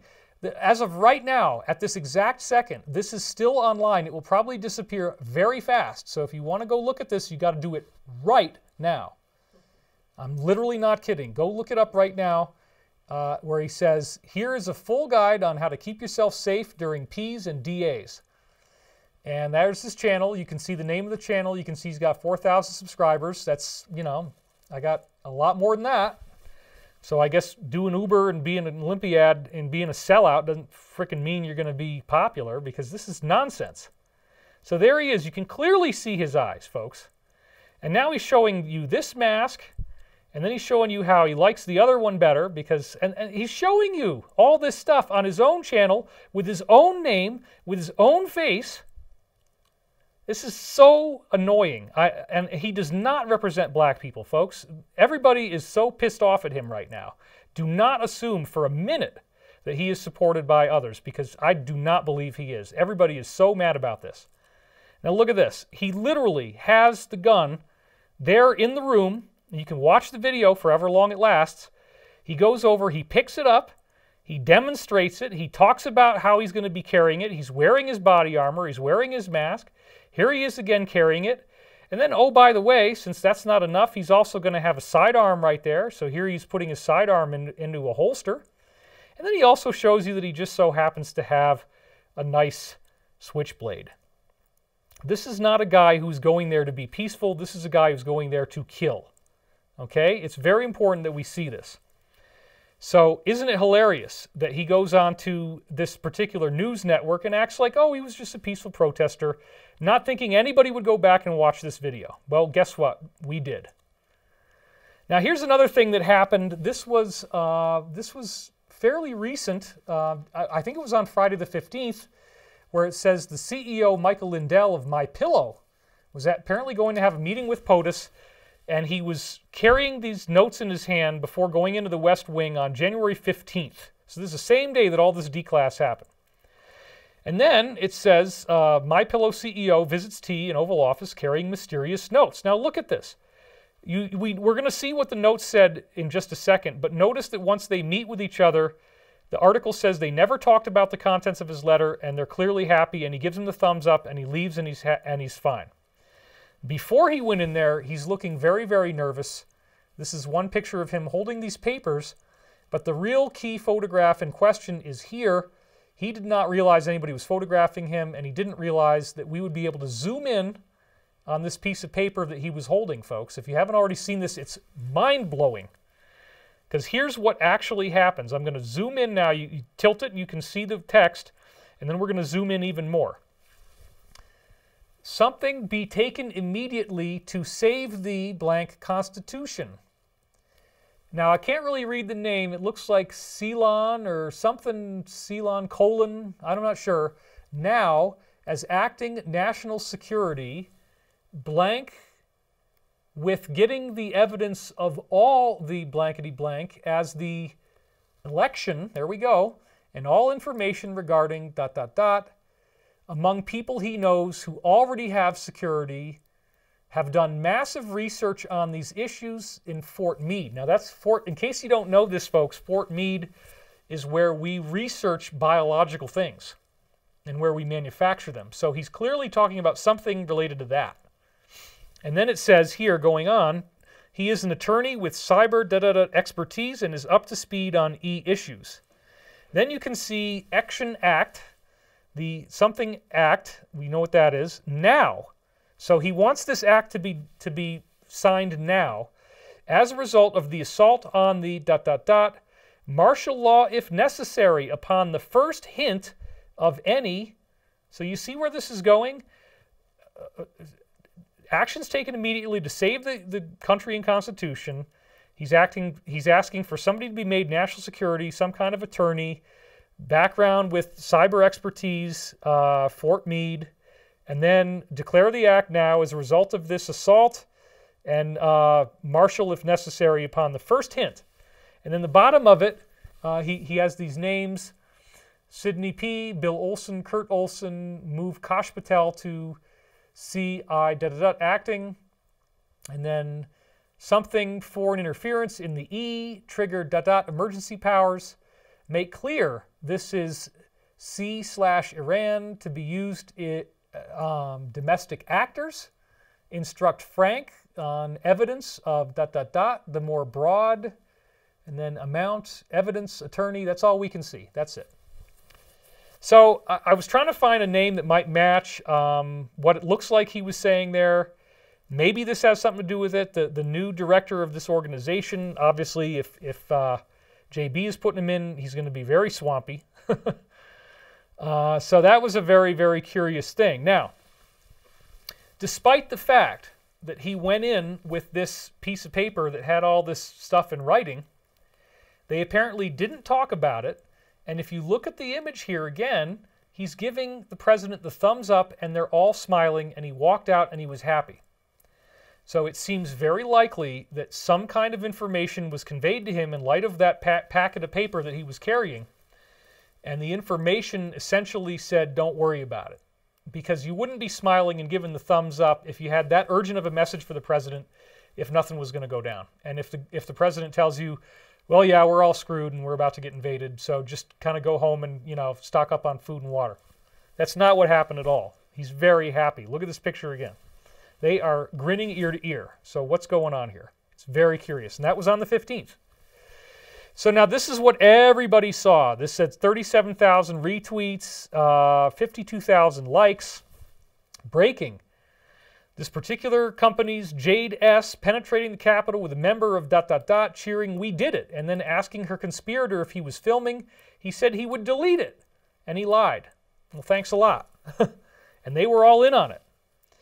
So, and then you're seeing, you know, I'm showing you a slide of the video where you can see that here they are walking right through the middle of the building, and they're all excited about it. And he said, "Oh, I couldn't tell you anything. I couldn't tell you about this, but yeah, you know, we knew this was going to happen." Something like that. And then here's another shot of him, you know, as he's panning around, and they broke in. So why not take this guy who's got the Uber commercial and he's an Olympiad, and then bring him on CNN? You know, just put him up there with Anderson and get them all talking. So here's the thing. And you can see right here, the breaking news: USC secured, woman dead after Rs stormed halls of C to try to block ... win. So one of the ways that you can tell if people are lying is that they look up like this in the middle of while they're talking, because it has to do with like if you study neurolinguistic programming, and I only know a little bit about it. I've never really studied it. I knew a couple people who learned about it, and they told me a few things. But one of the things I remember them telling me is that you will look at different parts of the sky or the area around you depending on what part of your brain you're using. So if you look to the left, it means one thing. If you look to the right, it means another thing. But when you look straight up, that's one of the most dead giveaways that you're lying. It's very commonly known. You talk to any forensic analyst, any interrogator, they all say this. So let's count how many times Sully blinks in a 4-minute spot on this particular network. Here we go. Blink number 1 comes at 18 seconds in. Wah, wah, there he goes. He's trying to get it all together. He's got to keep all those lies straight in his head. Blink number 2 happens at 30 seconds, and notice the time here. And by the way, look at also Anderson's face, because it never really changes. Anderson keeps the same face the whole time. There he's got his eyes closed. Blink number 2 is at 30 seconds. There he is looking up again, and Anderson's got the same face. Blink number 3 is at 47 seconds, and there he is looking up again, and Anderson's got the same face. He's trying to keep the story straight. Blink number 4, 1 minute and 58 seconds. There he is looking up yet again. Anderson's got the same face. And then last but not least, here is blink number 5 at 3 minutes and 8 seconds. And he is looking straight up. And I just want to give you a kind of a Anderson. Is that a good Anderson face? What do you think? Not so. Not so much? Not so much. Not so much. Just a little, like, constipated. How about that? No, that's not really good. His eyes up. His mouth is just. How about that? You like that? Not happy. The mouth is not happy. So. Just not so hard. Oh, okay, a little bit less. Yeah, it's closer. Yeah. Thank you, Anderson. Thank you for making me laugh. And how cool are you, my sellout friend, if you're appearing with Anderson Vanderbilt? Did you know that? Go back to the slide, please. Do you think it's fun? You think it's fun talking to the people that you think you're against? Well, guess what? Guess who his mom is, everybody? I'm so sad, you know, because apparently mom squandered away $200 million and he's only getting 1.5. My heart bleeds for you, Anderson. I'm really sorry. But she remarried somebody named Cooper. He took that name because, you know, he probably didn't want the association with one of the top cabal names. Just call me crazy. But, yeah, it's really, really cool to go on with a Vanderbilt on a cable news network. Way to go, buddy. So then we see this. And again, I hope Sully does the right thing. I'm just going to put that out there. Sully, you know, if you want to come forward, as I always say, you know, when you if you're ready to do the right thing, I will support you. If you're ready to testify, if you're ready to talk about everything, tell us who it was, who told you, who gave you the intel, who gave you the briefings, who taught you what to buy, who taught you what to get, who taught you how to use it, who taught you that you needed to have a burner and how to wipe the phone, who taught you that you had to wear this riot gear, who told you that they were going to let you in. Where did this come from? If you're willing to say all that stuff, John, I will forgive you. Other people might not, but I will. I'm willing to give you your props. I'm willing to give you your honor. But you got to do something for us, man. You can't just act like this is no big deal. That whatever you were planning is they're using you, buddy. And if you can't see that, I mean, go look at his arrest photo. And look at his eyes. I didn't even get a chance to put this in there. But he's like this, and that's a typical thing that has to do with hypnosis. When people are hypnotized and when they go into that state where they will listen to commands, that's exactly what it looks like. Go look at his inmate photo, and then also notice all the 6s in the photo. There's lots of 6s in that photo. So, we'll forgive you, buddy, just like we will with anybody. I mean, we're going to, the scope and the massiveness of the criminality that we're going to be learning about is so high that we need people to come forward who are deeply involved. And we need to give them a chance to actually earn their freedom, or at least to earn clemency and a much reduced sentence. So I hope for Sully's sake that he can do that he's willing to tell us the truth. Because honestly, if you watch the interview that he did with Anderson Vanderbilt, he clearly is saying that, you know, there were police officers who were fearing for their lives. They were crying, and he was telling people, I don't want you to get hurt. So whoever trained him did not get him enough kills, apparently, or maybe not any kills, because he didn't have the stomach for it. And I don't want there to be people who do, but I do think it's interesting that even somebody that far involved, who they've given him his own commercials, they've given him probably lots of money, and all this support and logistics, and I don't think he paid for those tools he's got himself, obviously. This needs to be talked about. It needs to be talked about. How the hell did he end up on this news network, and that the woman he was with has been a correspondent for them before? And we're supposed to believe there's no connection? And we're supposed to think about what happens in 10 days, 1 year, 5 years, when this kind of stuff is going on right now. It's irreversible. There's no turning back. They are caught red-handed, and it's unbelievable. And something is going to happen. So again, going back to the slide, we saw this coming out, that this particular country gave $400 million. There's the same number again to this particular company before the USE. So this is all coming out, and again, this is right around the 15th. We saw this one from the 8th already, the order of succession from the corporation, meaning that they are actually breaking off. And then, as I said, you know, they got all these levels of people that could succeed, that could secede. This is really fascinating. Again, it suggests that the corporation will be needing a lot of staff because they're all going to be arrested or worse. So here was the Pompeo thing again. We already went through all this, so I don't need to do this again. Okay, so now getting back up to Pompeo, he dropped this particular code. I'm not even going to say it out loud, red and then a number, because this is very, very hot stuff, folks. This was on the 14th, and he did it in a particular tweet that he gave on his own channel, which I didn't see. I had to pull it off of this. Now, I know that mentioning him also is going to probably get him a lot of flack, and I apologize in advance, but he's already got a lot of views. You see 450,000 views on this one. He is one of the best, and he stayed positive. He is not caved into fear. And also Dave Hayes, great job, Dave. Thank you. You did a wonderful job on this, and so both of these videos I think are essential watching. And you know where to go. It's a .com on the word that you see at the top left. It's all there for you. Just type in that on the search bar and you'll get it.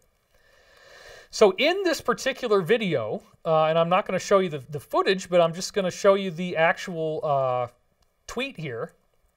We have these 6 bottles of red wine. Red and then the number 6. Well, that actually means something, folks. So, and this was off of the secretary Twitter thing just before they took him down. And so this doesn't exist anymore. You can't see it anymore because it's not the private one, the Mike Pompeo. It's the main one. And he says, L'chaim to Pompeo wine. But then the hashtag is justice in Samaria. Justice. So red and then 6 is associated with justice. Well, then you got to understand what EAM means. It's Emergency Access Management, because this is all going to be relevant in just a second. So bear with me. We got red, and then we got the number 6, and then we got EAM, and it says that it ensures your company's policies to manage emergency access business. Okay, so here's what you really need to see. EAM, Emergency Access Management, is being used for firefighters, and so obviously it would apply to other government agencies as well. So firefighter, firefighter ID, firefighting, centralized firefighting, and all this is talking about how they use this emergency system to message each other as emergencies are going on. But this obviously is being used not just by fire, but also military, because this is the all-important quote number 4414 from the infamous and mysterious number 17, where it says EAM loyalists. Now, this is people on the inside, I believe. I'm just going to speculate, okay? Loyalists who are loyal to the alliance agenda and who are going to be using the emergency access messaging system. So then he has these series of reds. There's 1 through 6.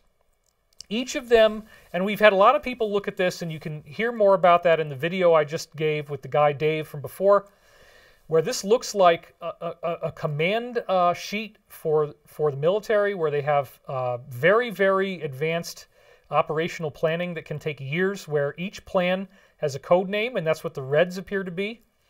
So these would represent events that could happen on Earth, and once they happen, it triggers a particular contingency plan that has a name like red and then a number.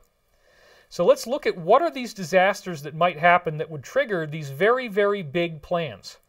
The first one is if the Prez is taken off of Twitter. Well, that's exactly what just happened. So number 1 has happened. Number 2 is a central communications blackout in the continental U.S. Well, that hasn't really happened, but almost everybody who is talking about this on social media has been banned. You saw that. So that kind of fits, and so that's probably been triggered. Number 3 is class movement of P or Pence. Now, class movement, there's been a lot of speculation on this. Class probably means classified. Movement could mean some type of movement to, we don't really know, maybe to suppress classified stuff from coming out. That's probably what it is. Or that they move from a position that they were expected to have, if they were expected to only do one thing, and then they go do something else that's a lot worse, which appears to have happened. That triggers number 3. Well, what's number 4? Movement of military assets to central locations in the U.S. under the guise of citizen R control. Okay, well, that's also happened, right? Because now we're seeing it all around D.C. So that's red, and then the number 4.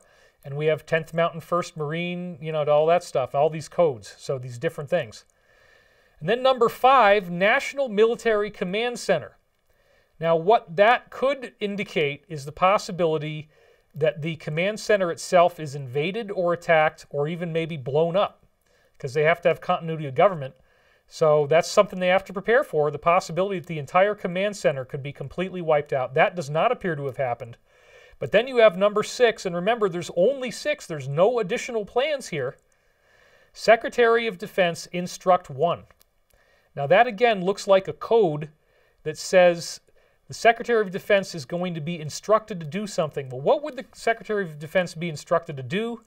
Well, of course, it would be finish the job and do the mass arrest. So number 6 appears to be a code saying to do the mass arrest. USSS appears to be Secret Service, and Castle Rock appears to be the name of these friendly groups in the military that are going to be carrying these operations out under the guideline of 6. So we know what 6 with a red color is, and then look at this again, folks, now that you have all that context, because here he is tweeting 6 bottles of red wine, which is clearly that code. And remember, there is nothing after number 6. So we are at the end. And what does it say at the beginning? It's going to all be about the emergency access messaging system. So this is very important. And this was from June of last year. So they laid all this out for you. And then here he is. I stretched it out to the way it looked originally before it was taken down, just so you can see it even more. This is very, very exciting. And again, everybody's saying grab the popcorn, grab the popcorn. Well, the day after Monday, which is when we're hearing a lot of prognostications of weird stuff, that's tomorrow. That's grab the popcorn day. So again, all these plans can change. Here's the proof that it is National Popcorn Day. But there are indeed multiple instances of the president saying grab your popcorn. And when I looked it up, there's 5 instances of this in the 17 posts. The first one was right at the beginning. Right at the beginning. October 31st, almost from the first day, just 2 or 3 days after it started. Get the popcorn. Friday and Saturday will deliver on the promise. POTUS knows he must clean house in order to free up and demonstrate who has the authority in order to pass important legislation. This was always a priority. Remember, the Attorney General Sessions cannot look like an impartial player who is out to get all former O's team members. We need him for other important work. All will come into focus. And for anyone to think POTUS is not in control is kidding themselves. Also, he's 100% insulated with zero risk of impeachment. Fact. Well, that's been true, and this was a long time ago. So they say get the popcorn, and it's all associated with all of this will come into focus, and important legislation will be passed, and the president knows he must clean house. So then here's the next one, where it says at the bottom, no MSM coverage, got popcorn. So, and then it's saying the EU putting sanctions on Iran, leaders of the European Union only care about protecting the flow of money, not the safety and security of their people or the world. So now we can expect a lot of them are going to be involved in this. The Iran deal orchestrated for the sole purpose of lifting sanctions blockade to allow access of foreign businesses for individual and co-wide enrichment. It's a scam. Oh, the cover story is that it has nothing to do with NU you-know-what. And then pallets of cash from Hussein, which is actually our former leader, former president. Pallets of cash, now we know what that means. Secret authority to convert U.S. dollars, so apparently he could print his own money. More coming, no mainstream coverage, got popcorn. So again, popcorn is associated with when this story of the pallets of cash comes out, and it has just come out.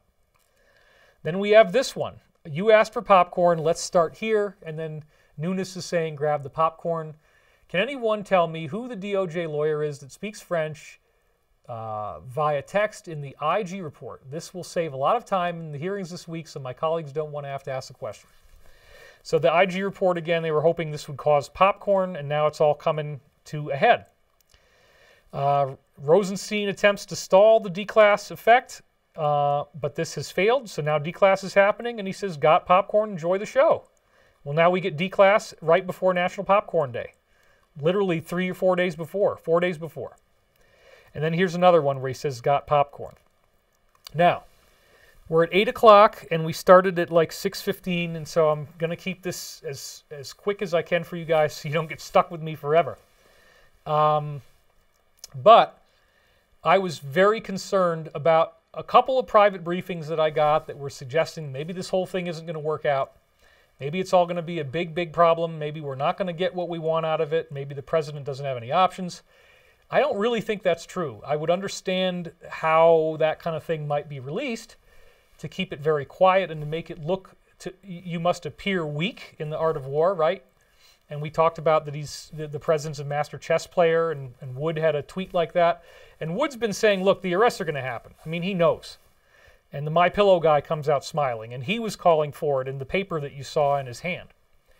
So I don't think with the giant voice thing that he said, and then his Twitter gets immediately taken down, and the 6 bottles of red wine, and it corresponds to this code that's the last code left when they do the final operation. That's the 6th one, the last one.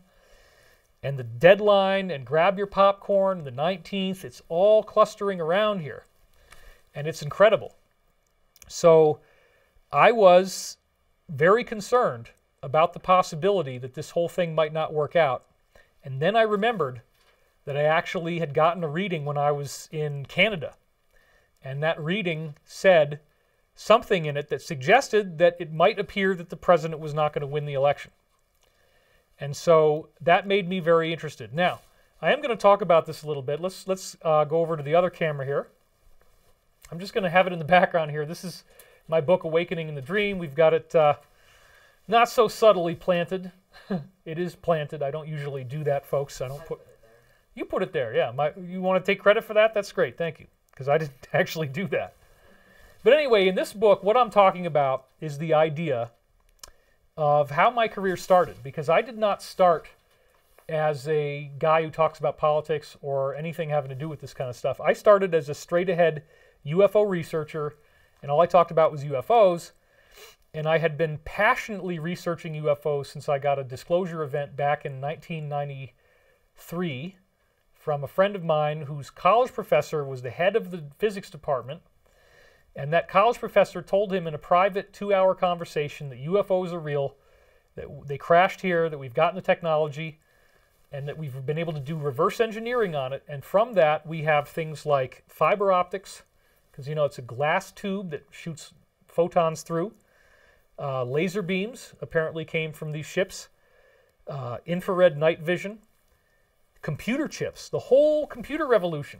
They found it in these ships and they reproduced it. LED lights. Kevlar, which is the bulletproof vest material, which apparently Sully was happy to have.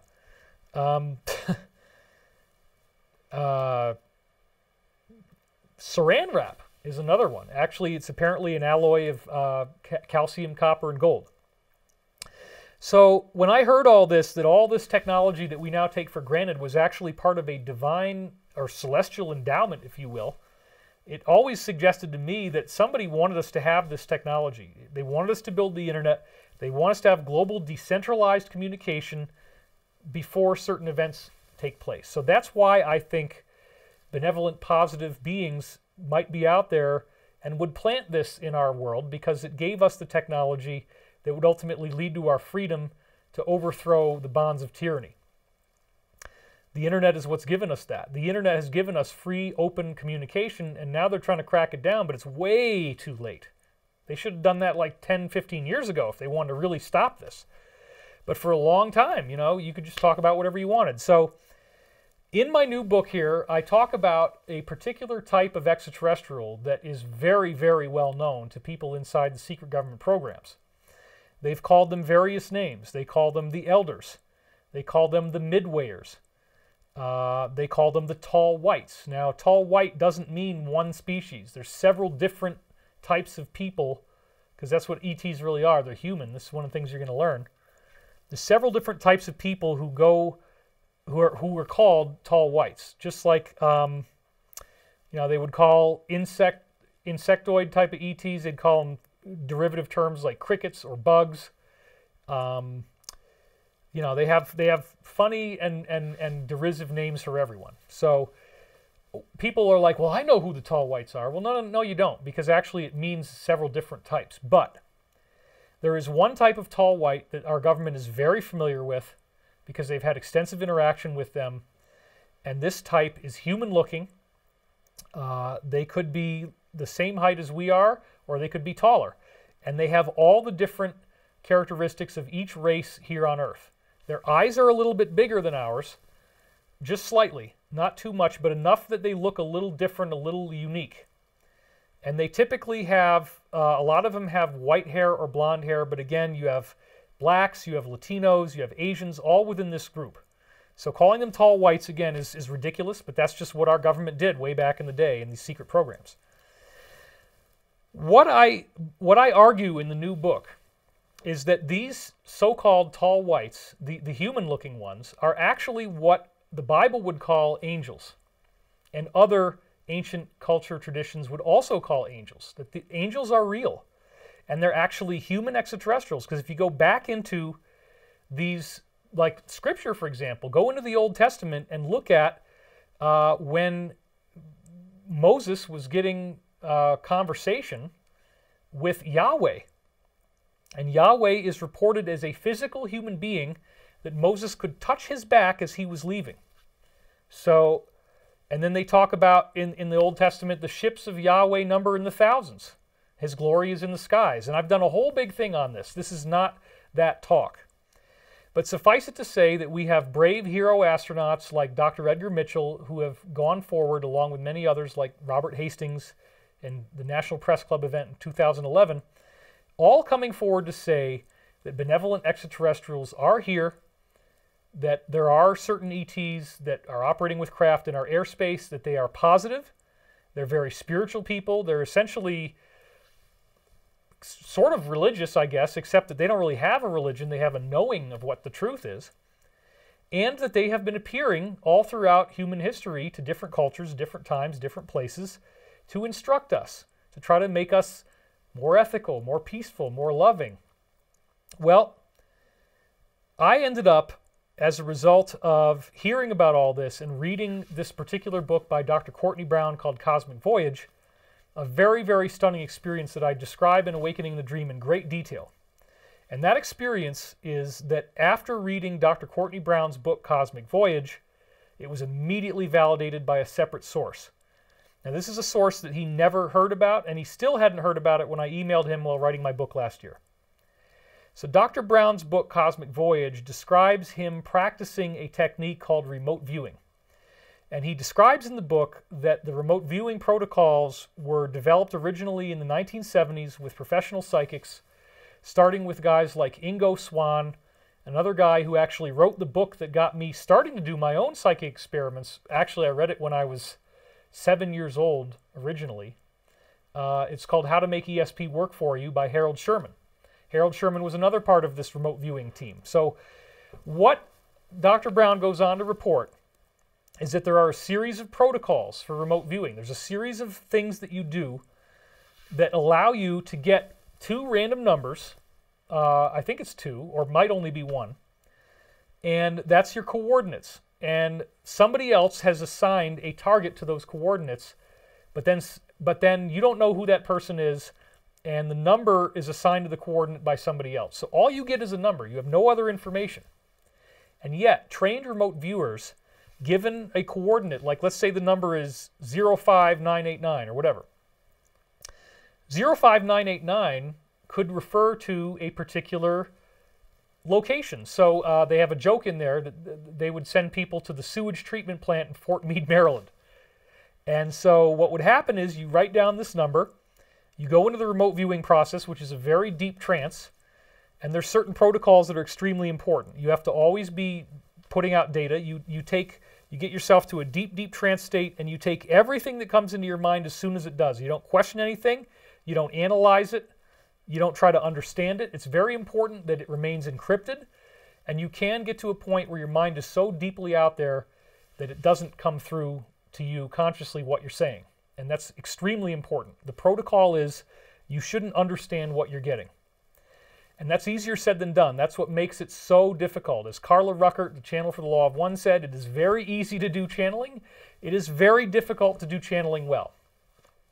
Lots and lots of people have said they're channeling. 99% of it is nonsense. However, you go back into history and you look at the work of Edgar Cayce, the noted American psychic, and he did 14,000 medical readings where he was hypnotized and he did not remember what he was saying. But in that hypnotic state, he would have omniscient intelligence. He would diagnose people's medical problems even though they didn't tell him what it was. He would give a full diagnosis and he would prescribe a treatment. And the treatment involved a holistic solution, mind-body medicine. So, yeah. So with that said, the Cayce readings there's over 600 or 700 books that have been written on them. They had enormous prophetic accuracy, and anybody who actually does a serious, credible study of Edgar Cayce knows that this stuff could not possibly have been faked. He didn't know what the people's medical conditions were, but then he speaks, and they know what it is, and he's able to prescribe treatments that saved people who otherwise were not going to make it. So we know that there are historical examples of quote-unquote remote viewing working. Professional remote viewers trained under these protocols get a 99% accuracy rating. That's astonishing. So what I found out from Dr. Pete Peterson is that he was involved, this is one of my insiders who's since deceased, he was involved in the early stages of the development of remote viewing. And he said that in the beginning, when they were training people on how to do these practices, everybody started hearing these calm, quiet, kind of almost you can't really tell what it's saying, but it's in the background, these voices that you would hear, and they would start documenting what the voices said. Now what they found out was that these voices were coming from these beings that they called tall whites. And in Dr. Courtney Brown's book, he actually said that the people in the remote viewing program had extensive experience with the tall whites. And then by the time his second book came out, he admitted that the person who trained him was none other than Major Ed Dames, who was Dr. Doom, and he was on Art Bell all the time. So they sought out Dr. Brown because he's a sociologist, and they felt that with his knowledge of social systems that he would better to be able to understand extraterrestrial cultures he was looking at. So Dr. Brown in this book remote views a civilization that apparently was on Mars, where they showed him a picture of what looks like a possible pyramid on the surface. He remote views it, not knowing what it was. It was a blind target. And he reports these people seeing a gigantic pyramid and their planet is being destroyed. The people looked, he said the culture was similar to like that of Africa. And then A new group showed up, which he identified as being gray ETs. They looked like grays.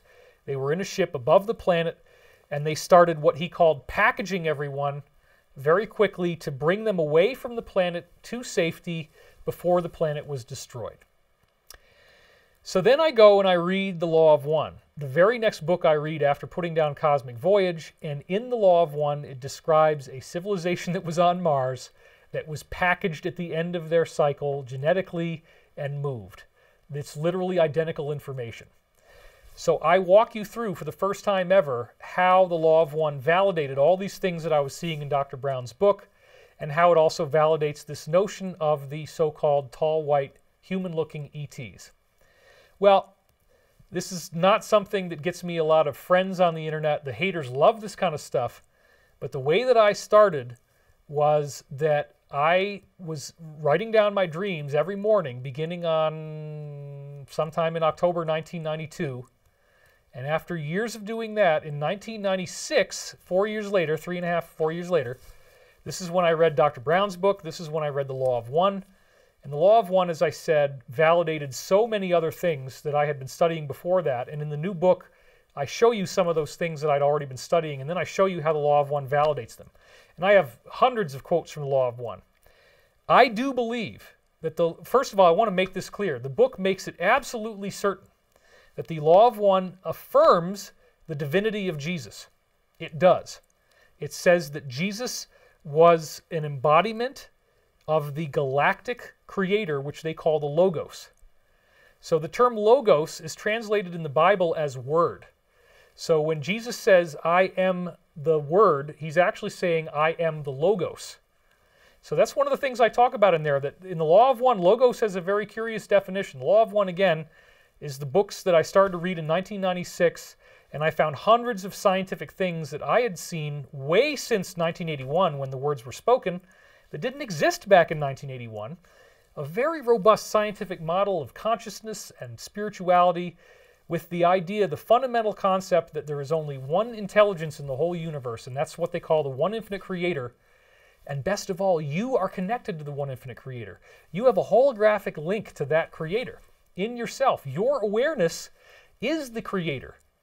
And then what they talk about in the Law of One is that as you alleviate your distortions, which is the things that hold you back from peace, love, happiness, forgiveness, and patience, as you alleviate those distortions, you gain what they call personality transparency. And I am going somewhere with this, so hang with me. You get personality transparency. She's laughing, right? She's laughing. Are you getting lost? I'm trying not to get lost. Okay. So personality transparency means that your personality becomes an embodiment of the Logos. So look, in the beginning, this is in John, right? In the beginning there was the Logos, and the Logos was God, and the Logos was with God. And you can, normally people would say in the beginning there was the Word, and the Word was God, and the Word was with God. But again, Word means Logos in Greek. How could the Logos be God and be with God? Well, the Law of One explained that, because the Logos is also the universal mind. So the one infinite creator, or what they would call in typical Christianity, the Father, which is the universal mind, is the Logos, and the galaxy is the Logos. But that's the Son, or the Father-Mother, you know. So the galactic consciousness apparently embodies as Jesus. Carla, who did the work, had to have the Bible open in front of her, and she was a devout Christian, just like Edgar Cayce was. Then I talk in the book about how there's all these interesting references to the Bible that they snuck into the Law of One in very clever ways, like the reference to everlasting rock. This is how they built the Great Pyramid. Well, as I show you in the book, the everlasting rock is a statement that they usually say to mean the Logos, to mean Jesus. And everlasting rock also appears to be kind of the idea that they're using sand and building the blocks out of that. They kind of use like a cement process and put the sand together. So that's what limestone is just conglomerated sand. So apparently the pyramid blocks were conglomerated by the sand on the desert floor. And I remember years ago reading in a Egyptology book that they were finding hairs inside the blocks of the pyramid. So how the hell do you get the hair inside a limestone? Well, because it was pulled together by some very advanced extraterrestrial group. The Great Pyramid was not a natural thing that was built by primitive people with buttery logs. Come on. It's way too complex, and I got a whole chapter dedicated to that in there. And also, the rock refers to Jesus. So there's several, or the Rock of Ages is another name they give for him. Well, what you find out is that the reason why they called Jesus the Rock of Ages is that the pyramid predicted his arrival. The Great Pyramid belongs to us. It belongs to Christians. And I do identify as Christian, okay? And I'm sorry if that makes some people angry. But I always invoke the name of Christ when I'm trying to get any communication with these higher beings. And if anything violates what I feel to be the principles that I would agree with, then I discard that information. So you can read the book for yourself, and I can't do it all in this one video, and I don't want to spend a lot more time. But suffice it to say that after reading The Law of One in January 1996, and then also having read Dr. Brown's book right before that, I studied the remote viewing protocols that he claimed at the back of the book. If you apply these, you'll get a 99% accuracy. And then the last piece was a particular guy that I met in Richard Hoagland's discussion forum named Joe Mason. And Joe Mason told me that he was getting this thing in the morning called the dream voice. He said that when... you got to switch it to the red one. Sorry. Red 6. Here we go. All right, yeah. I got to make sure that my light is red and not green. Anyway, Joe Mason, and no, he was not a Freemason or anything like that. That just happened to be his last name. Told me that he was getting this technique in the morning called the dream voice, and he was showing me that he had predicted like the Northridge earthquake with it, and he had had a lot of other enigmatic sayings that it brought through. He taught me how to do it. We talked on the phone. It sounded a lot like the remote viewing protocols I'd already heard, except that he had tailored them to get information that was verbal. So he said, Joe said, when you first wake up in the morning, if you can remember your dreams, which I always would, as you can still remember new details from the dream, listen to the background clutter that's going on in your mind. If it sounds like there's somebody over here, or it sounds like there's somebody over here, and you hear a droned voice or something talking in the background, you can't quite make it out, get as much of it as you can. Do not analyze it. Do not try to understand it. Now, this is what happened to me. This is what I started doing. I woke up the next morning, and I could hear Joe's voice still talking because I was falling asleep the night before trying to write down the things he was saying. So as I hear his voice talking, I started to write down what it was saying. I was very, very careful to go deep into trance and try to get the most nonsensical sounding stuff, and thus began an incredible journey that the book documents in the second half or thereabouts. It's not most of the book, but near the end, I guess the last third or so, I start to get into this part of the story, where I began to get these telepathic messages that were coming through using the processes that the protocols of remote viewing. It's all explained in this book. And right away, from the very first time, they began predicting the future with astonishing accuracy. If you've heard this all before, there are many, many prophecies that came through that are documented in the book that are absolutely irrefutable. I know that some people like to make videos. I know that they like to hate me. They think it's really funny. They laugh and laugh and laugh. And they cannot stand the idea that I support Jesus Christ. They cannot stand the idea that I might be talking to something that has something to do with the one infinite creator or the Logos. Because remember, the Logos is the galactic mind. We're all part of it. You can't get away from it. You can't get away from it. And what happens with Jesus is just personality transparency. So where the Law of One is different is they say we're all going back to that. We're all going back to the Logos. So I am the way, the truth, and the life. No one can go unto the Father but by me. Wouldn't that be logical if the galactic mind was going to say that? Because, yeah, you have to go through the galaxy's course. The galaxy's course is called the hero's journey. It's a series of 22 archetypes. And we talked about this last time. Page 85 is not the end of the world. It's just page 85 where the hero has to be appearing to be dead for 5 pages. Page 90, you get Act 3 in a Hollywood screenplay. And that's when all the allies that you met at the beginning of Act 2 come back to save the hero and complete the quest. And that's totally what's happening right now. I see all of these archetypes playing out in the world stage. So all of this is my kind of hand-wringing, semi-apologetic way of saying, look, I've had this thing going on for a long time. I've had so many people hate me and betray me and scream at me and you know, end friendships over this, and the idea that I might be in contact with something like this. It's made for a very, very difficult life.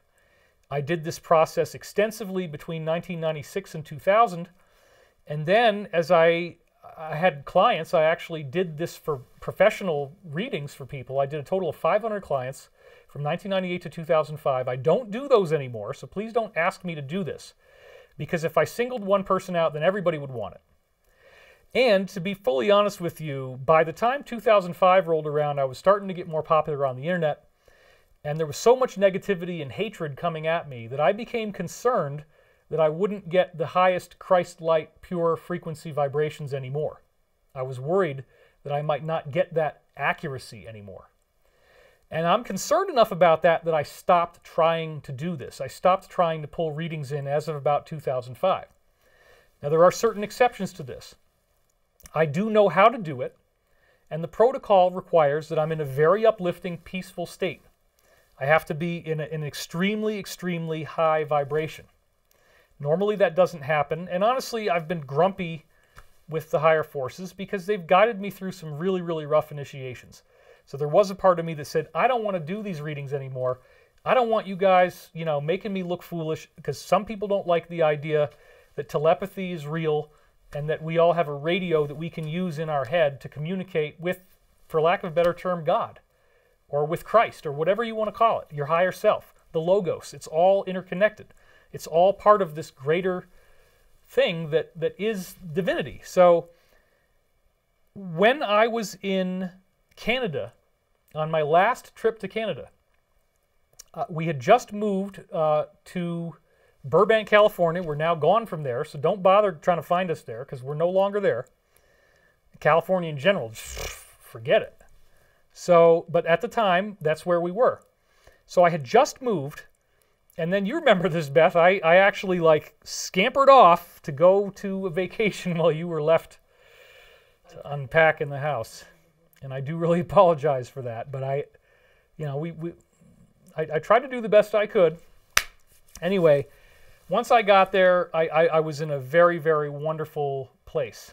And that's where a lot of things started to come together for me. And I was able to get some dreams, and I was able to get some readings. So there's one reading at the end that I didn't have time to put in here, but I pulled through a source that came in at the highest level. It's the higher self, it's the Christ consciousness, whatever you want to call it. It came through in, I guess you're going to get a total of 3 of them. Now again, for some people this is totally nonsense and they're just going to laugh, and that's okay. If you want to turn it off now, you can. But what's interesting is, let's go back to the slide now. When these briefings started to come in, even before Mike had his very disappointing, scary show on January 16th, which again, we have full support for him, and that was just his opinion that day, but a lot of people in the comments were very upset. I remembered getting a reading suggesting, it hinted that the president might actually lose this election. And once I remembered that, so this was on Thursday, January the 14th, when this occurred to me. You know, I did have a reading that said that. Oh my God, when was it? And I had to go back to my notes and dig through it and find it, and I actually did. So the reading came in once I got to Canada, in this beautiful, beautiful place. But it all started actually with some dreams beginning in September. So here's the first one. This is September the 4th, where in this dream, among other things, I didn't include the earlier part because it's personal. It was just telling me how great it was that I'd moved to Burbank and gotten my life together. It said, I met a very interesting insider in the dream who was conveying intel to me. He said that there is a type of N blackmail being played against the U.S. right now.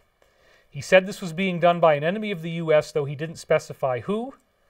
And I said here, I want to feel like it's C, while realizing it could also be some aspect of the Cabal or a Cabal element in C.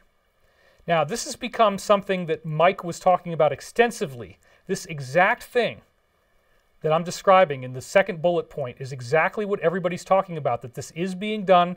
They might be dirty they might be, you know, the ones that are not dirty, but either way, it's really, really frightening, and it could lead to some kind of electromagnetic pulse or God knows what. So I had a dream about this in September 2019, remember. So specifically, this insider told me there were 2 facilities in California near the coast. This is in the dream. Either one of them could be triggered to create an EMP that could wipe out all electrical grids in the U.S. at the same time. And he said that their code names were Impedance Ring 1 and Impedance Ring 2. This was an issue that had not yet resolved at the time he was giving me the briefing. Now, I had to actually look up what this word meant because I didn't know. I mean, I kind of knew it as something with electricity, but I wasn't sure. So you look it up, and it means the effective resistance of an electric circuit or component to alternating current arising from the combined effects of ohmic resistance and reactance. So basically, impedance is electrical current trying to make its way through something and not getting there. It's resistance. It's resistance to the current. So then they're saying that these EMPs come through impedance rings. Now, I don't even know if this is true, and I've never talked to anybody about this. This is the first time I brought this out. But it would make sense to me somehow that if you run electricity through a resistor, through something that resists the current, that somehow with exotic technology this could lead to an electromagnetic pulse. To me that makes sense. Off the coast of California, I don't know, but this is the dream that I got. Now whether this is actually true or whether it's a metaphor of the kind of overall idea we've been talking about, I don't know. But it really had a big effect on me when it came in. Back to the slide now. I'm still in the dream now. This is from the original write-up of the dream that morning. I didn't get the sense that this was really going to happen. That's very important. It's not going to actually happen, but more that there was just a concern about how it was affecting things.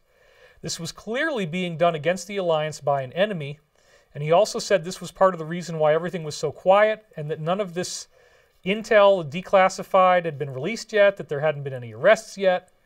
And this is exactly what everybody's saying right now. So this is, it still is astonishing. I'm getting the hair stand up on my arms thinking about it right now. How did I get this back in 2019 now that everybody's talking about this? Then I have another dream, and this is on September 19th, and at this point I've now made it into Canada. And some really interesting things started to happen. There was something in this dream about pygmies. Of course, these are short people, and that might be a racist term or something. Now, I don't even know. Everything's racist now. You can't say anything. Little people, whatever you want to call them, they used to be called pygmies. That's what I wrote down. Now, again, in the dreams, a lot of times the average person, average humanity, will be represented by some sort of let's say, differently abled person. So a pygmy is differently abled. They're short. They don't have the same... the world is not built for people who are that short, so they have problems. They have difficulties. So this kind of... a lot of times in dreams, something like this refers to the average person who doesn't really have the ability to fully interact with the spirit world at all. We're really kind of backwards. So that's what this really seems to mean in context. I was working with these people in some capacity, but they were not being treated well. This is now about everyone on Earth. So everyone on Earth is not being treated well. They had dirty clothes. They looked very impoverished, thin, and lean. Now, notice this is before 2020, and all those things started to happen.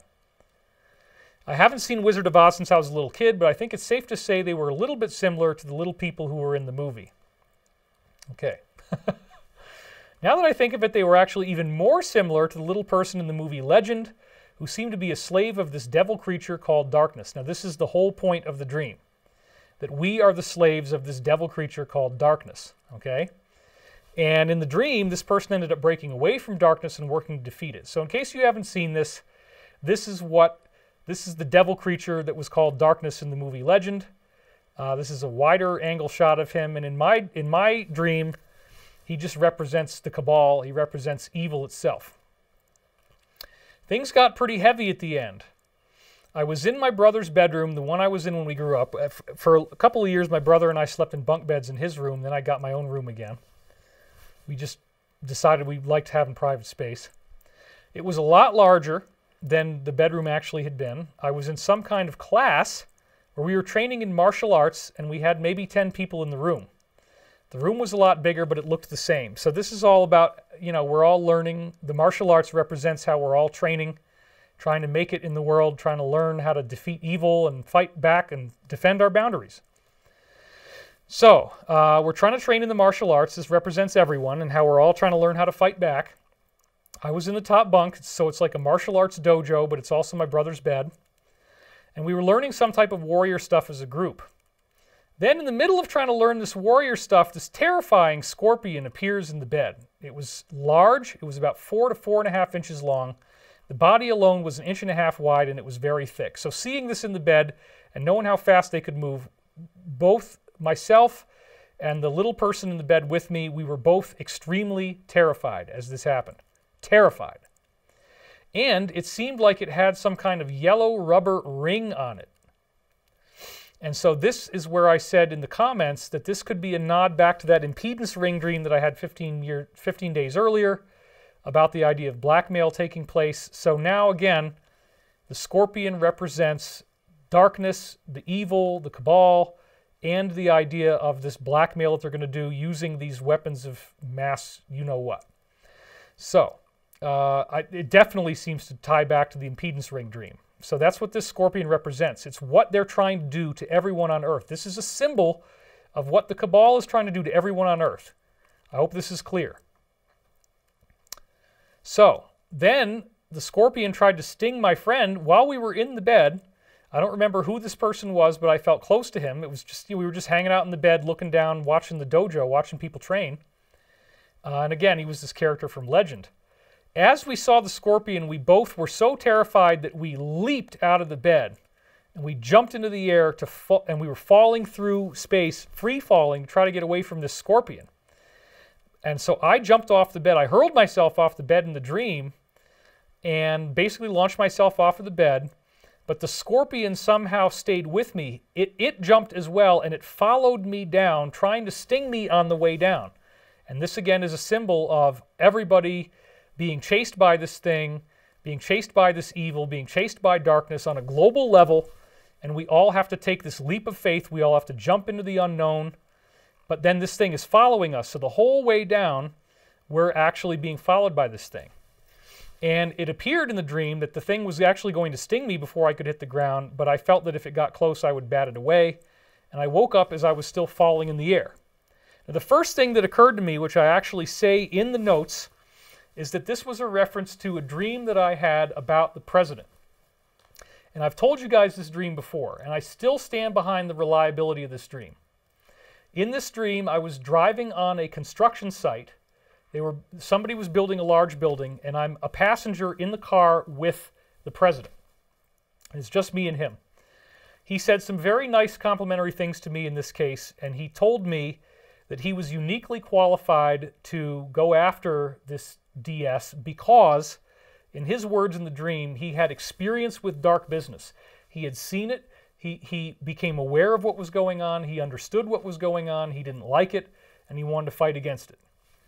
In the dream, he was telling me that everything was going to be okay, that the arrests were going to take place, and everything would be fine. And as a way of dramatizing this for me, the car that we're in, he drives it off of this cliff. He says, "Don't worry, everything's going to be fine." Then he drives off the cliff, and we're in this car, and I'm here with the president, and he's looking at me, and I'm looking at him, and my eyes are going like this. Not like that, but like this. And I'm screaming. Ah! And we're free falling through space, just like the scorpion is falling in the dream, you see. This is the tieback. Dreams do tiebacks. And then we land, and we land on a big pile of garbage, and we're totally fine. And he just smiles at me. He's totally relaxed. He says, "See, I told you everything was going to be fine." I'm like, that was not cool, man. I didn't like that. You know, well, we had to go through it. Okay. So I've had this dream, and I think it's one of the most prophetic dreams I've had recently, that it's going to be okay. We're going to take this leap of faith, and we're going to be fine. We're going to have a soft landing. So this dream that I just am telling you about, it references the impedance rings, it references the EMP, and it references darkness, and it references that something bad is going to happen. Remember, this is just a few months before 2020. It's in late September now. Just a couple months before this thing gets rolling. Something really bad is going to happen, and the evil is going to follow us all the way down. It's related to this idea of the EMP, impedance ring. Okay. So that's bad enough. And then I have this dream where I fall out of this bed, right? But then back to the slide. I actually did fall on the ice that same day. So this is the cabin. This is a picture that I took in the cabin on the day it was happening. And I know you hate me now, okay? But if I have any extra money, this is the kind of place I want to go. I want that snow. I want that blue lake. I want those mountains. And I want those trees.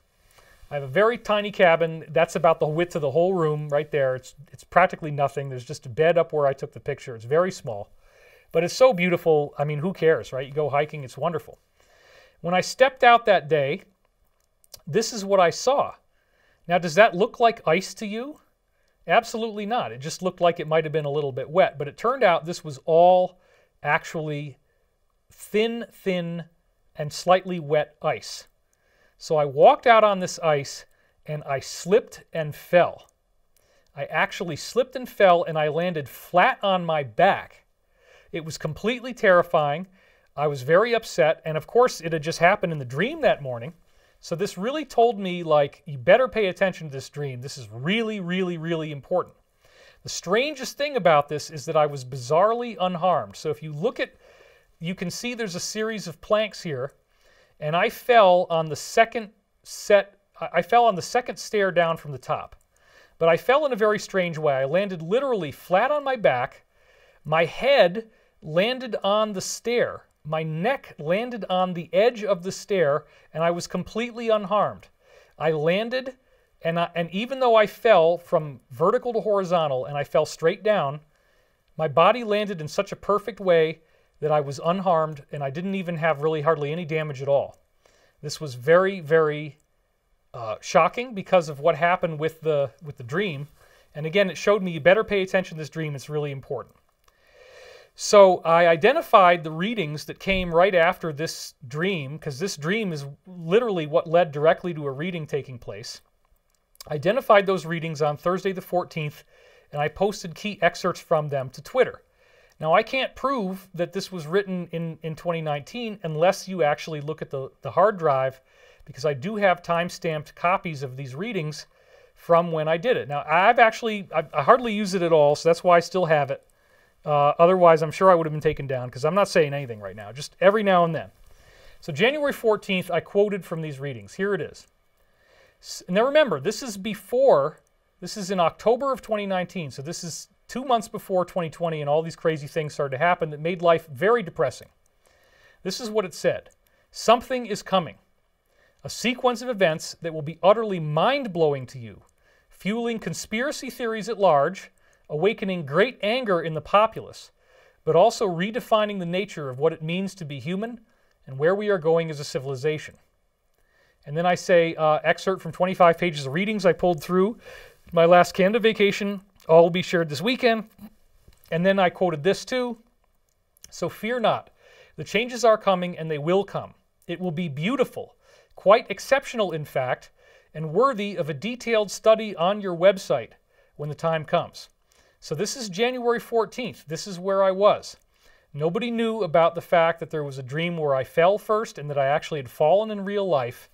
But where it gets really weird and crazy in terms of synchronicity is that my mother fell the following morning and broke her hip. This is true. And just to prove it to you, I'm going to show you this text that I got from her where this is what happened. This is what she told me. And I took a picture of it as it came in. So I'm going to zoom in on this now.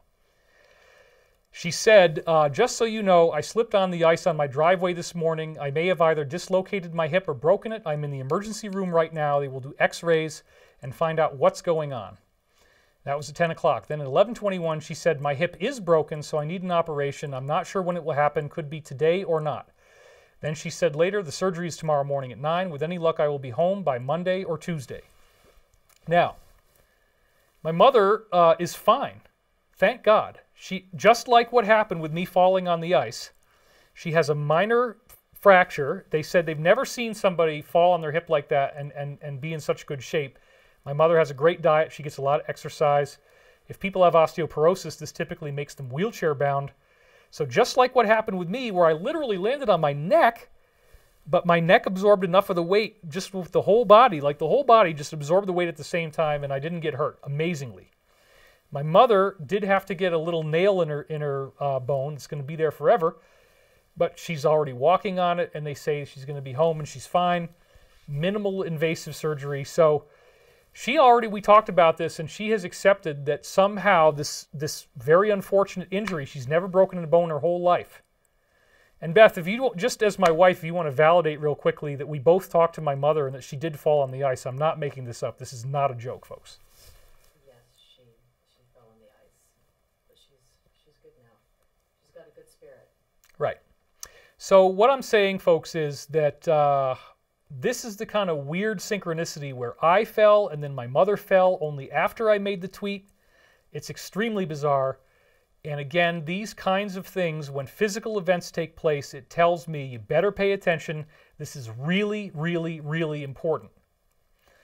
So that's what told me that the reading also came through at the right level and that we're supposed to hear it. I believe it underlined the reading because the dream that I had right before this reading comes in that you're about to hear describes me falling. And then as I'm doing this, my mother fell.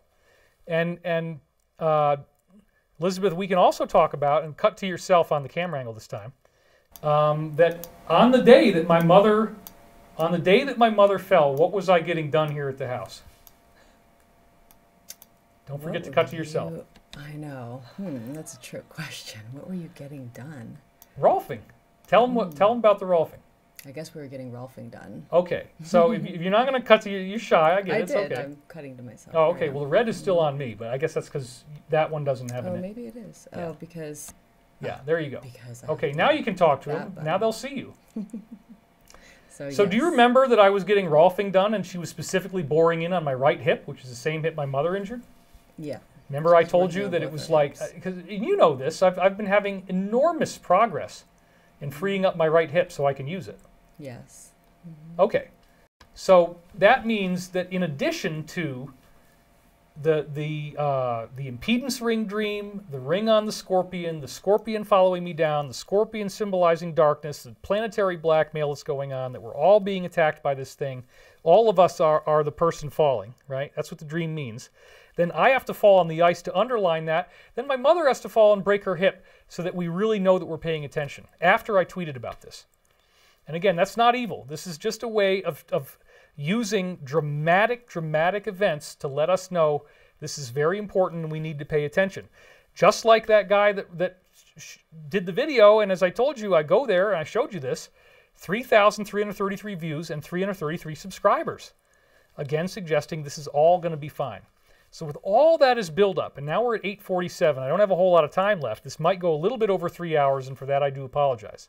But I want to read you this reading because it's so beautiful and it's so inspiring, and it has prophetic things in it that have not happened yet, as well as some other things that are highly compelling. So without further ado, what I'm about to read you appears to be positive, benevolent sources that are coming from the Christ light, my own higher self that's unified with that, coming through me, using these intermediaries, using angelic benevolent forces, and giving us these words. Now, I've got thousands of pages of this. I explain the whole thing.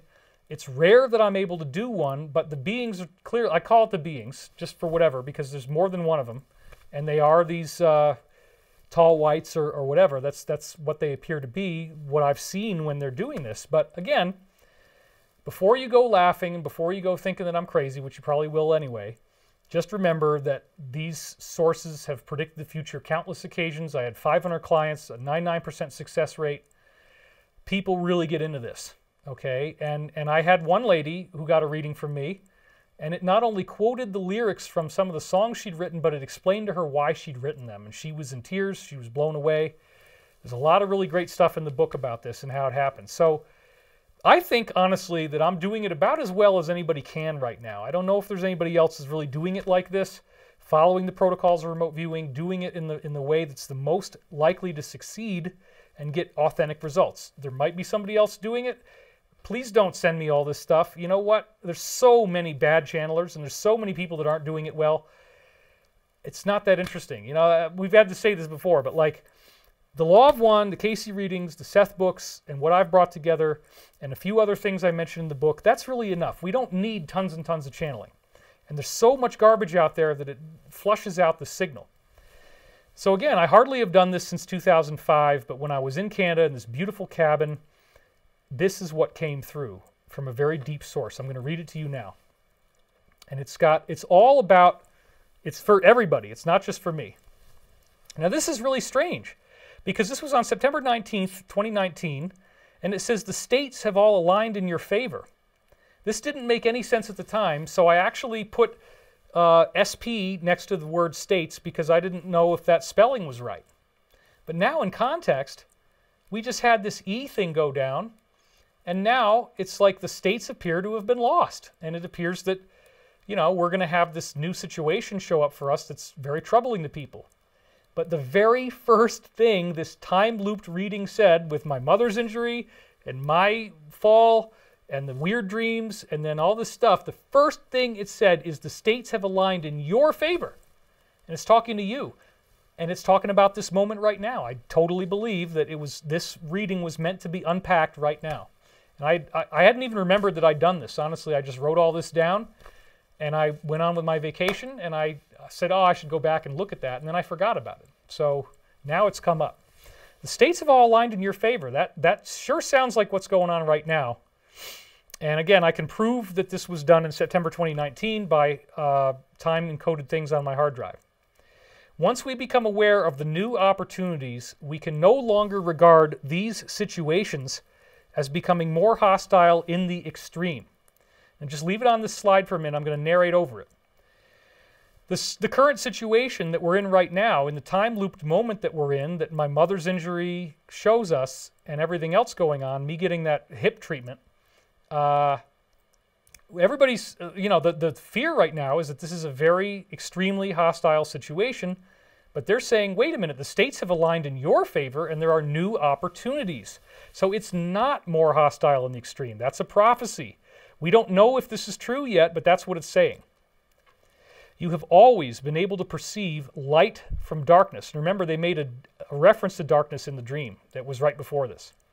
And it means that those people who take the helm and steer it in an unfortunate direction will not be around much longer to abuse you.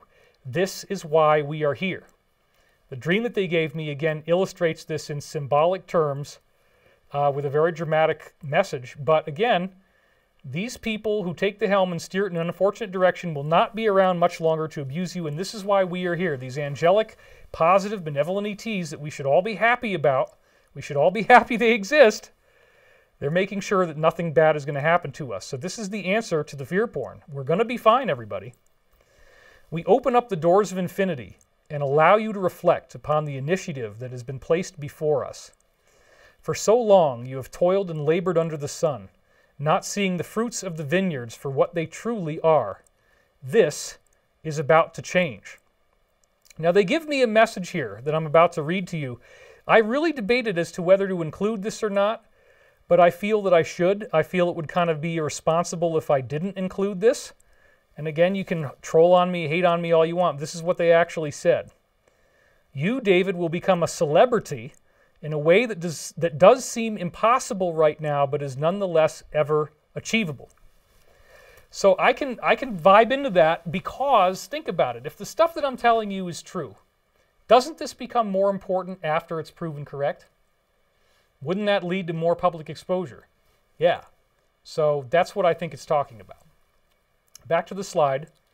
We have always and ever hoped that you would come around to us and appreciate this process once more, meaning the readings.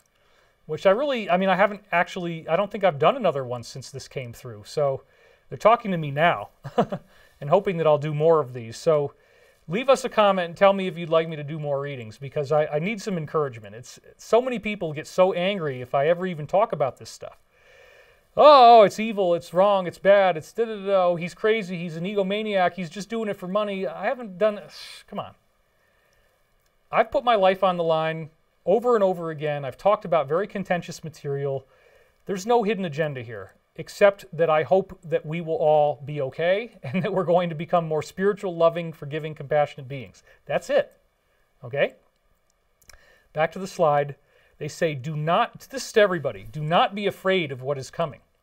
It will be very useful for us to have better access to you in this regard. They're again asking me to do more readings. I guess I really need to. So I'm going to have to start meditating and make sure I can get good reception. The stakes are rising, and there are indeed many different choices of how things could transpire within this environment. They're talking about right now. This is a time loop, and I show many time loops in the book that go right into the present of when I was writing the book. Resting on your laurels is not wise at this time. This is talking to everyone.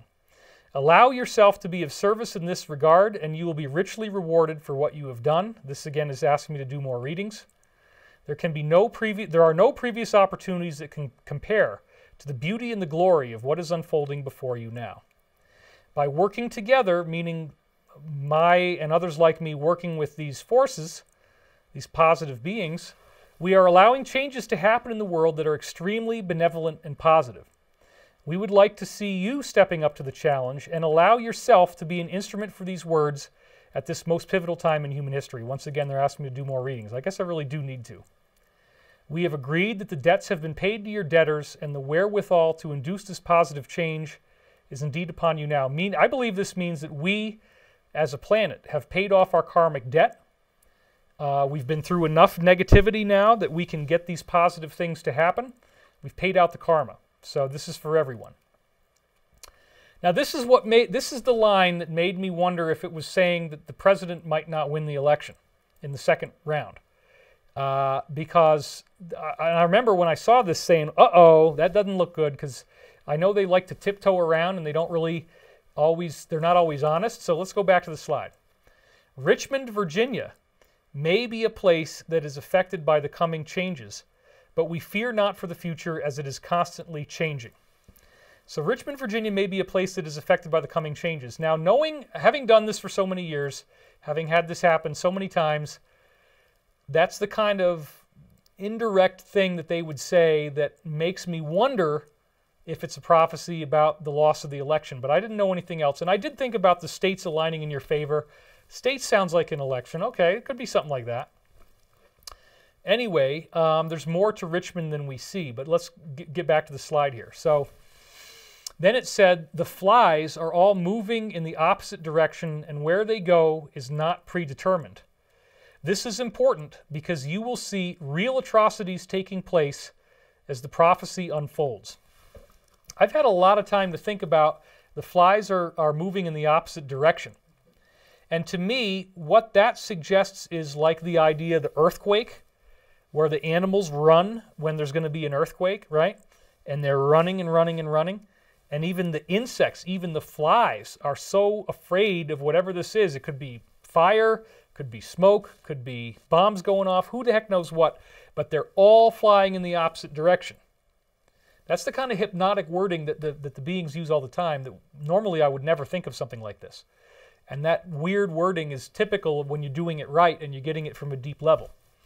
So they said this is important because you'll see real atrocities taking place as the prophecy unfolds. And then they talk about Richmond, Virginia. Well, here we are in the time loop with 30,000 troops surrounding D.C., and Richmond is right near there. It's not immediately nearby, but it's close. The top of Virginia is right in the middle of the D.C. area. You can live in Virginia, you can live in Maryland, you can live in D.C., and they're all very close driving distance to each other. So that's really, really cool. So let's look a little bit more onto what's all about Richmond, Virginia, and how does it relate to the president? Well, I looked it up because I wanted to find out what are the connections the dream might be speaking about. Well, first of all, one of the last rallies before the election was in Richmond, Virginia, and it was absolutely massive, by the way. And then as I looked it up, sure enough, there's, 8,111 views. So there's the synchronicity again, or 6,000. I can't really see that, it's so small, but I can see the 111. That was cool. 911, there you go. So that's even better because it's got symbolic levels of 911. There you go. We love synchronicity.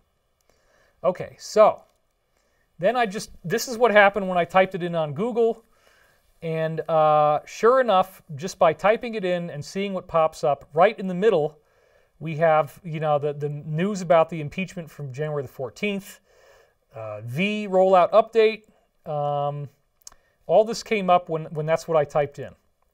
And Central Virginia members of Congress from Richmond obviously defended the votes to impeach. That's ridiculous because they're obviously not our friends. I don't feel friendly towards them. Let's just put it that way. Some people might. So sure enough, the Stop the S rally, the big one that he had that did so well, was also in Richmond. And look at the date. It's right around the time, right after the E had happened, November 6th, just 3 days later. This is when the rally took place, and it was massive. So then again, here it says it took place on the 8th, actually. It was announced on the 6th, and it's right there in Richmond, and the full rally. So this was pretty interesting because, again, it was talking about Richmond in a way where it said that there might be some problems there. And this is, again, seems to be talking about D.C. and the time loop that we're in now. Now, this is talking to everybody, okay, not just me. It is important not to lose your focus as these transmissions continue. Our connection with you will be strengthened and deepened, and this is indeed very useful. I do believe they're talking to you and not just me. You, because of this ascension we're all going through, you will be able to soar into heights that were never before attainable. And in light of what is happening to you now, this should be a cause for great excitement. Well, look at the third bullet point. You will be able to soar into heights that were never before attainable. This is a prophecy, I think, of the release of secret space program technology, anti-gravity. Heights that were never attainable means leaving the Earth, going to the moon, going to Mars. And this should be a cause for great excitement, right? Very, very exciting. The most that we offer is our very lives in service and in support of this mission. Therefore, please do understand that the stakes are indeed very high, and we do take this seriously. All that we ask is that you become more and more comfortable with the process and allow yourself to become an instrument of peace. And again, they're talking to everybody. Become more comfortable with the process of our great awakening that's going on, and please become an instrument of peace. And they're also saying that they could lose their lives because, again, even though these beings apparently are, let's go back to a camera here, even though these beings are apparently divine, higher level, higher dimensional, higher density, whatever you want to call it, they're flesh and blood. Ships have crashed, bodies have been found. Those bodies could be fourth density, but they still leave behind a physical corpse. So these beings are not indestructible. They could easily die, and there is a war going on, and they could very easily give up their lives as they fight for us to not have any disasters on the planet, just like Dr. Edgar Mitchell and all these others have talked about, UFOs appearing over installations, powering them down. They will not allow the planet to be wiped out. Some of them might die in the process, and we'll probably never hear about it. So it's interesting that they mentioned this in this reading. And again, if anybody's going to get an accurate reading right now, it's probably me, just because I've got the pedigree, the background, the remote viewing protocols. I've done this for many years. I've documented it in my books.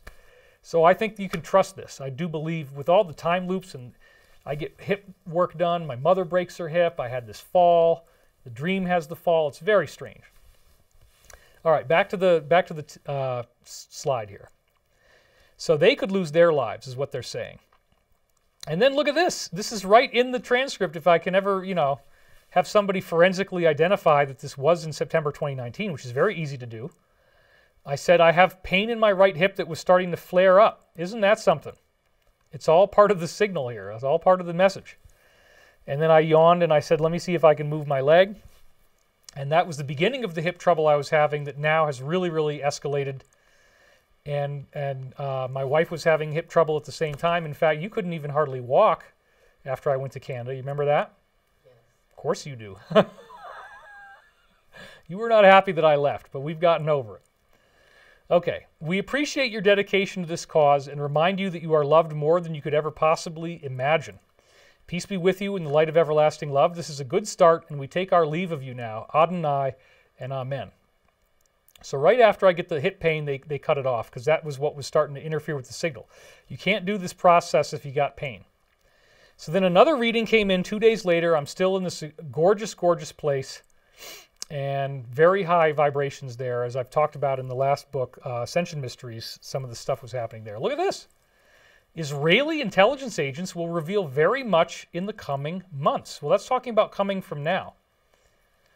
We have prepared you to receive transmissions like this because it is imperative that we have receptions for the grand crowds that are coming to the party. What in the world are the grand crowds and the party? This is a coded message, and I believe it's talking about when we finally get to meet the other people who have been here on Earth all along, building pyramids, giving us ancient religions, teaching us about spirituality, and trying to get us not to kill each other.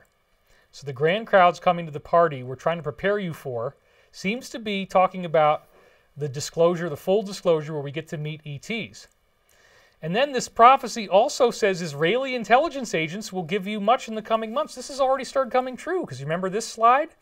Israeli space official says ETs are already here, December 7th, 2020. We saw it on TMZ. ETs and Galactic Federation are real, but hiding till we're ready. We saw it here in Middle East Eye. Aliens exist, and T knows it, says the former head of the Israeli space program. And then here on Daily Wire, which is from India, former head of Israel's Space Division, aliens are real, and T was on the verge of confirming. So here's a link to that. And you remember I read this through before, so we'll just do it again really quick. The former head of Israel's space program claimed the U.S. and Israeli governments are in touch with ETs and a galactic federation is already in existence. His name is Haim Eshed. He ran the Israeli space program for nearly 30 years, and he said that's a lot. I mean, that's a very significant person. 30 years as the head of the Israeli space program, Haim Eshed. He said humanity isn't ready to make contact with the civilization, and he claims that the civilization had to intervene to prevent the president from blurting out their secrets. The 87-year-old made the comments to the Israeli newspaper Yediot Aharonot ahead of the publication of a new book entitled The Universe Beyond the Horizon, which deals with his claims about the existence of extraterrestrial intelligence. He says the aliens, they don't like that word because they're humans, so we'll just say the ETs. The ETs have asked not to announce that they are here because humanity is not ready yet. And I can totally buy that. We had to have the Cabal get defeated first. That's the order. You have to have the Cabal defeated, then you get to find out about the ETs. So Haim said they have been waiting for humanity to evolve and reach a stage where we will generally understand what space and spaceships are. I think we already do. There's some loss in translation here, I believe, as I said before. There is an agreement between the U.S. government and the ETs. They signed a contract with us to do experiments here, so that would probably be the negative ones. But there's also good guy ETs as well, so please don't get confused. He explained the ETs have a base on Mars. Whoa, that's what we've been talking about for so many years. I had an insider telling me this back in 2007. That was Henry Deacon. T was on the verge of revealing the ET's existence, but the ETs and the Galactic Federation are saying, wait, let people calm down first. So isn't it something that this same reading, this particular reading starts out by saying Israeli intelligence agents will have much to reveal in the coming months? Well, yeah, Haim Eshed is going to reveal a lot in this book, and we hope that he's going to come forward. We hope that he's going to talk, and we hope that he's going to reveal a heck of a lot more than the little teasers that are in this. But that's probably only just the beginning, because you remember back on some of Wood's tweets that we were talking about before that have been heavily attacked, and then the whole platform they were on got taken down because of it. What was one of the things that he kept saying? He kept saying, you're going to see some of this come out of Israel. Israel's one of the 10 countries, right? So who the heck knows what we're going to learn? But the reading is giving us a prophecy saying Israeli intelligence agents will reveal much in the coming months. And then let's go on from here with the rest of this particular reading. Let's be clear that we are not closing the door on future transmissions at all. In other words, they want this practice that I'm doing to become a routine objective. In so doing, we open the door to infinite possibilities and receive strength and guidance that cannot be easily undermined. I guess I really do need to start doing this.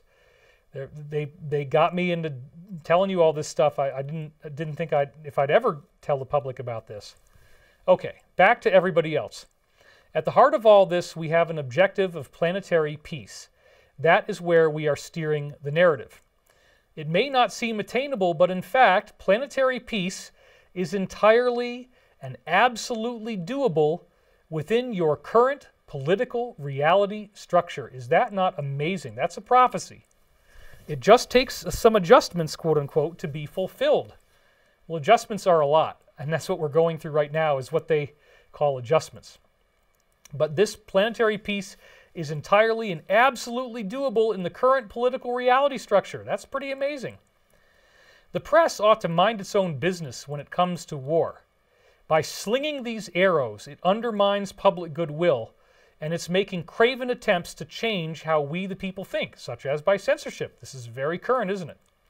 This is not advisable anymore, and the entire apparatus will be revealed for exactly what it is. That's another prophecy. It's starting to happen, but I think it's going to go much, much, much farther based on what they're saying.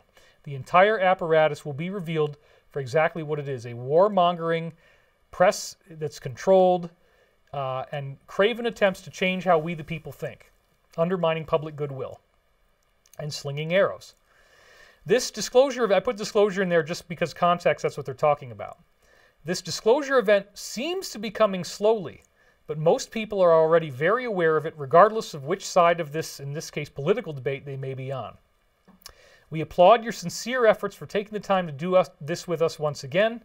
It has happened, meaning they're speaking now, and that is indeed an extreme positive for us. Well, it allowed them to install these prophecies. I didn't know. I had no idea what was going on when this happened. I didn't remember any of these words. I had to listen to the recording and transcribe it. And after I transcribed it, that's the first time I heard it, is when I went back and read it, because I can't listen to it while I'm transcribing either.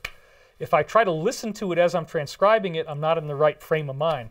So what I do is I listen to the individual words and I write them down, but I try not to track it or analyze it, because I don't want to train on the sound of my voice where I'm listening to it and understanding it. I want the sound of my voice to be something I'm not paying attention to. So I did the transcript, but it's only when I go back and read it that I actually get to see the results for the first time. So this is pretty contentious, of course, and I'm going to get probably a lot of people angry at me for this, but what the heck, here it is. We authored the Bible in a sense, as has been the case with many other texts as well. And by we, they're talking about these higher level benevolent beings. The principles of ageless wisdom do not change throughout time and space, meaning they kept trying to give it to us in different ways, and then we fight over it, which is not fair and not fun. So the principles of ageless wisdom, the stuff in the Bible, they said this is easily some of the most heartfelt comments we have ever seen. And they reside within a perspective where the happenstances of life are fundamentally intertwined. That's synchronicity. So these comments come in with synchronicity, and they've demonstrated that again with my mother falling and my hip getting worked on and me falling at the time this came in, all this stuff. There are no coincidences. There are no random accidents. There are no false hopes. In fact, hope is an intermediary leading to faith. Faith transcends belief and moves into a knowingness of the way things actually work.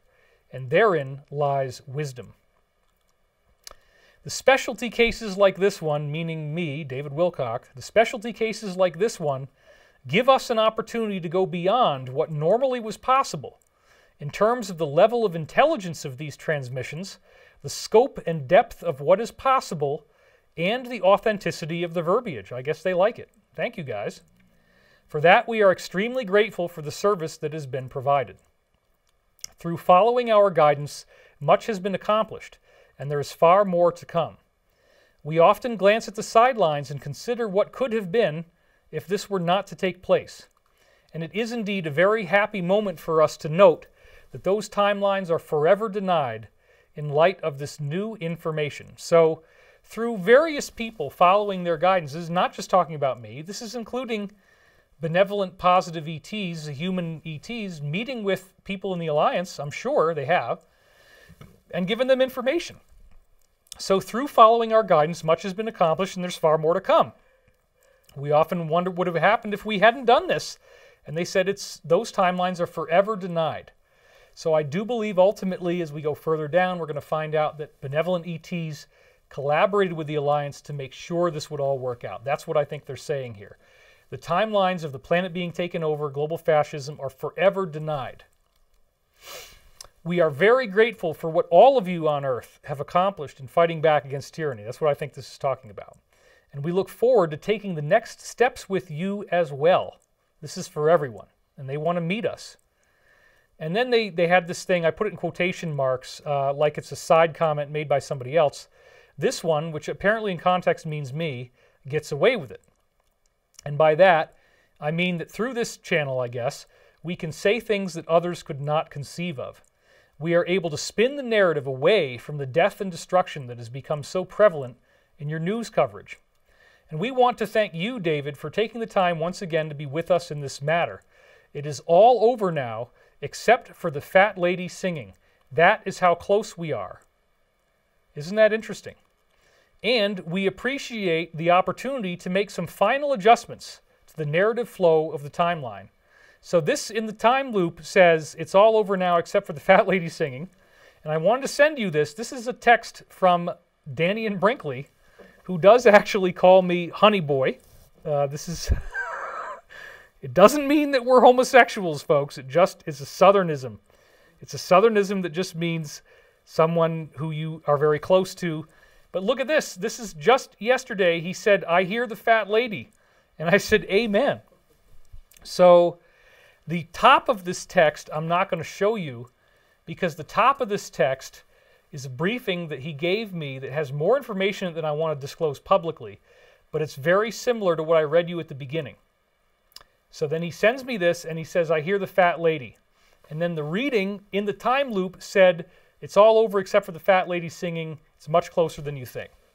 So regarding the Honey Boy thing, there is actually a movie by Shia LaBeouf called Honey Boy. Here it is on the slide. And that's what he was called by his own Southern family in this case. So I said, Danny, and we can't use Honey Boy because it's already been taken. It's the name of a movie. Okay, no problem. So I call him Uncle Mama, he calls me Honey Boy. Now you know the truth, folks. That's full disclosure. The beings forced me to do this by bringing in that fat lady thing, and then Danny texts me and says, I hear the fat lady. I mean, you got to understand, I know some people will only want to believe that I made this all up, that I fabricated this. I did not fabricate my mother falling and breaking her hip. I did not fabricate falling on the ice. I sent that picture to my wife. Beth, you can tell everybody, you remember, right?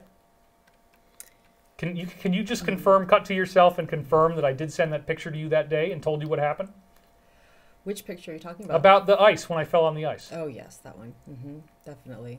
Yeah, that was concerning. Right. So none of this is fabricated, folks. I know it might seem very complex and weird, but that's how these beings like to work. All right.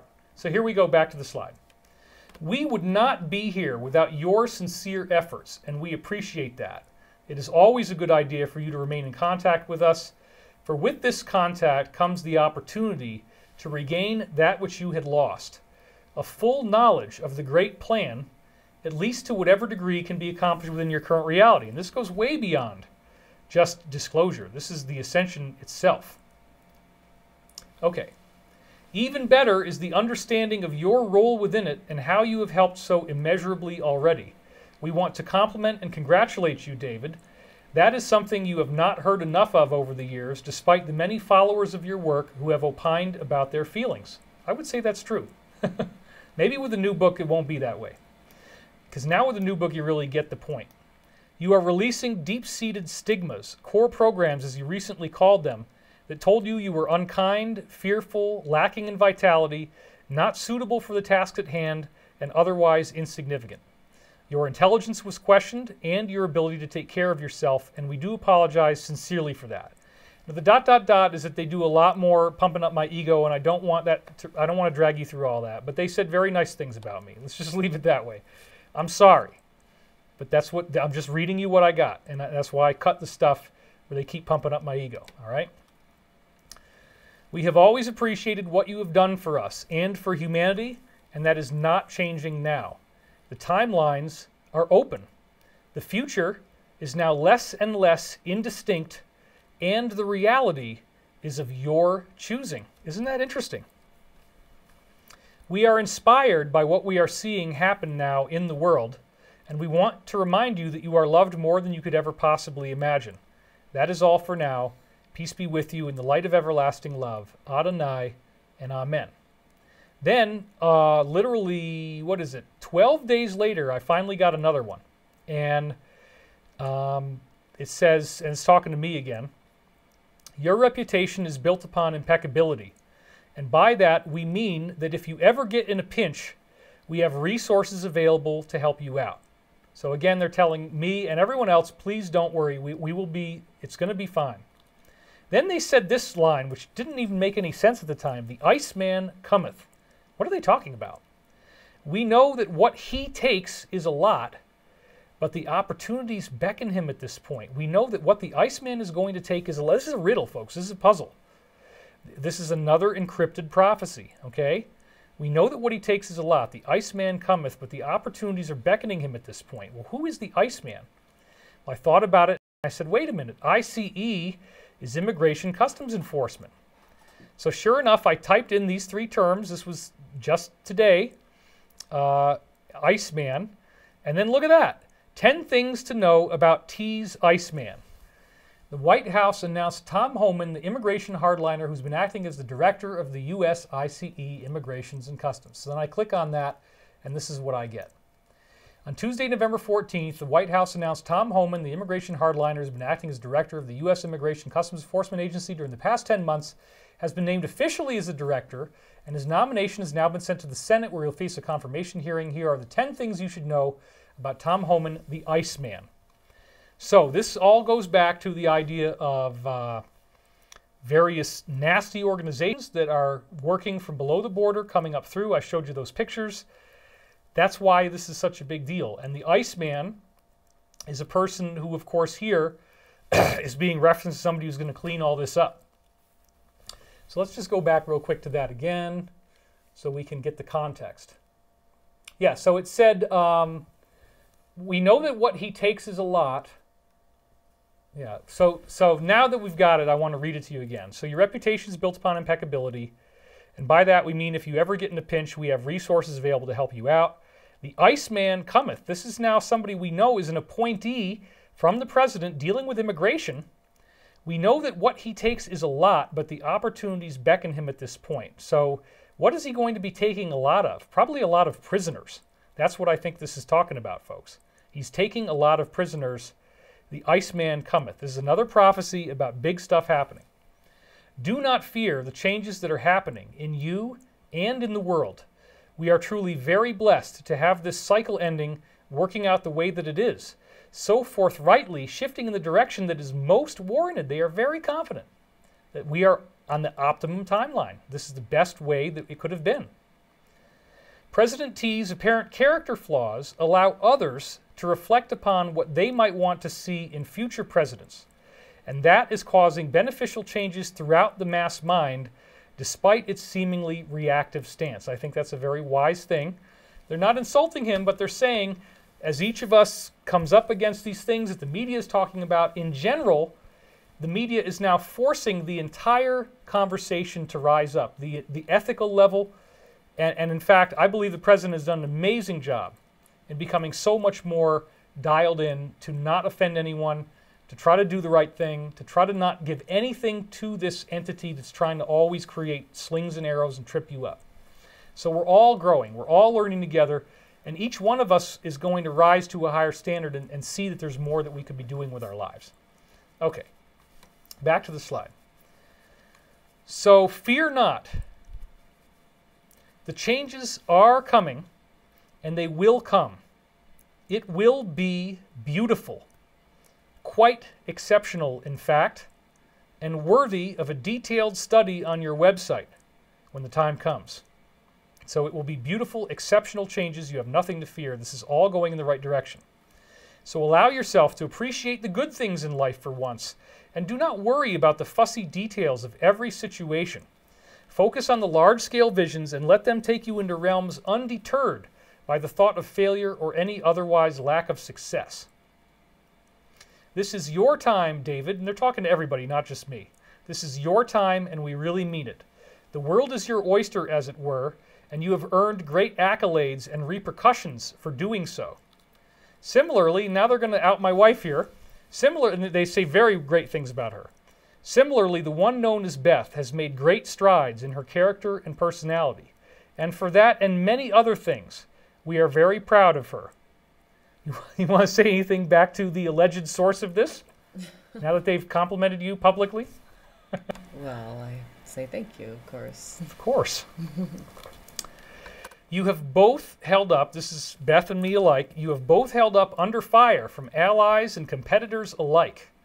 And you found a way to stay together through all of it and avoid self-immolating. We are truly mystified, awed, and humbled by your efforts.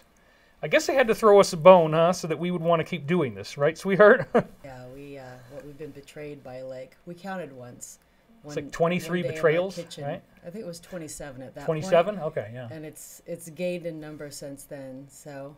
Well, we don't even want to publicize that, but yes, it's astonishing stuff has happened to us. Astonishing. Yeah. You have no idea, folks. I wish we could tell you, but don't want to. Don't need to publicize people either, because we don't want them, because there's this thing people think they're going to hate you and then they're going to get publicity from it. I've studied this internet for 25 years. I can tell you attack videos never create traction. You can't build a career on it. And if your platform is knocking other people down, it's not going to work, because the audience, I've studied people's comments for so long. I read what you tell us, and you guys don't want to hear us fight with each other. You don't want to have mommy and daddy fighting. You just want everybody to get along, and you want us to respect you enough to make up your own mind about who you choose to follow. So I'm not going to say negative things about other people in this field, and I never will. If I don't think you should be following them, I simply won't talk about them. What I do want to do is honor you to say, here's what I think you want to study. Here's what I think might interest you. Here's the book that I wrote so that you can read. You know, that's it. I'm not going to ever attack anybody unless, you know, up until now, it hasn't been necessary. If certain people were to do certain things, at a certain point, I may have to respond. I've never responded up until now to anything. I reserve the right to respond, though. I totally reserve the right to make statements if somebody tries to throw me under the bus or say something that's not true, because Beth and I have talked about this so much, there's no crime to find. I never cheated on anybody. I never stole anything. Whatever. It's so stupid. Anyway, let's go back to the reading. Enough about me. We can only remind you that it is important not to work constantly, as David has done recently, and now Beth is coming out of the same thing. We both are, actually. We've been doing launches all year. Very intense work. In order to better secure the appropriate consciousness to enact the changes that we are seeing come to pass now. And this is for everyone, not just us. There are so many opportunities ahead that it is truly mind-blowing to consider them. So if you're working constantly, if you're always busy, this is something they mentioned in the Law of One, that if you are in a state they call busyness all the time, you will not be receptive to these higher forces. So it's imperative for your meditations to really start to tune into the voice of Christ, the voice of your higher self, the voice of the galactic creator, whatever you want to call it.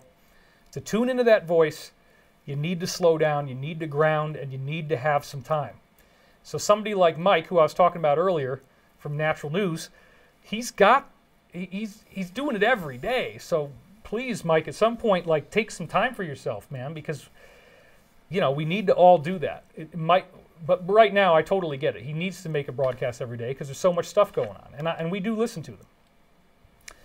So let's go on. You have all that you need to move forward, both of you. And then look at this. P seeks impeachment, but it will not stick. Well, literally, that just happened in the time loop that we're in. She just did it again, and it did not stick again. And that just happened. So this is impressive. I did not know this was going to be in here. There are many very different things that will come to pass than what you are seeing now, and they're obviously talking about the present. And many very different things are exciting things based on the context. They tell us to be excited. So please be patient. Remember that you are not alone.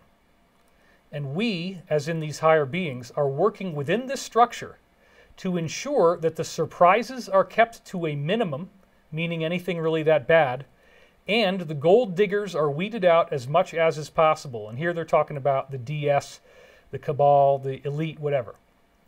So we are trying to make sure there's no surprises, or that there's minimal surprises, and that the gold diggers are weeded out. And that's exactly what's happening. And they talked about impeachment, so you can see where this is all going. The gold diggers are not referring to the president. Not at all. Just the opposite. Exactly the opposite. Open your eyes and see the beautiful vistas that lie ahead. It all is but a dream of your own choosing. And with that presence of mind comes the opportunity for real change within yourself and in the world at large. So open up your mind to the fractals of consciousness that exist within and emanate from the open heart, the gentle touch, and the considerate approach. Patience, respect, humility, and compassion. These are your greatest tools to go beyond what heretofore seemed possible. And with these tools, you again will have the opportunity to enact highly positive changes in the world. Look no further than within to find the next step, and the next step, and the next step. It takes a great deal of stamina and persistence to approach this work, which means just studying the things I'm telling you guys now, without being consumed by it. That's for anyone.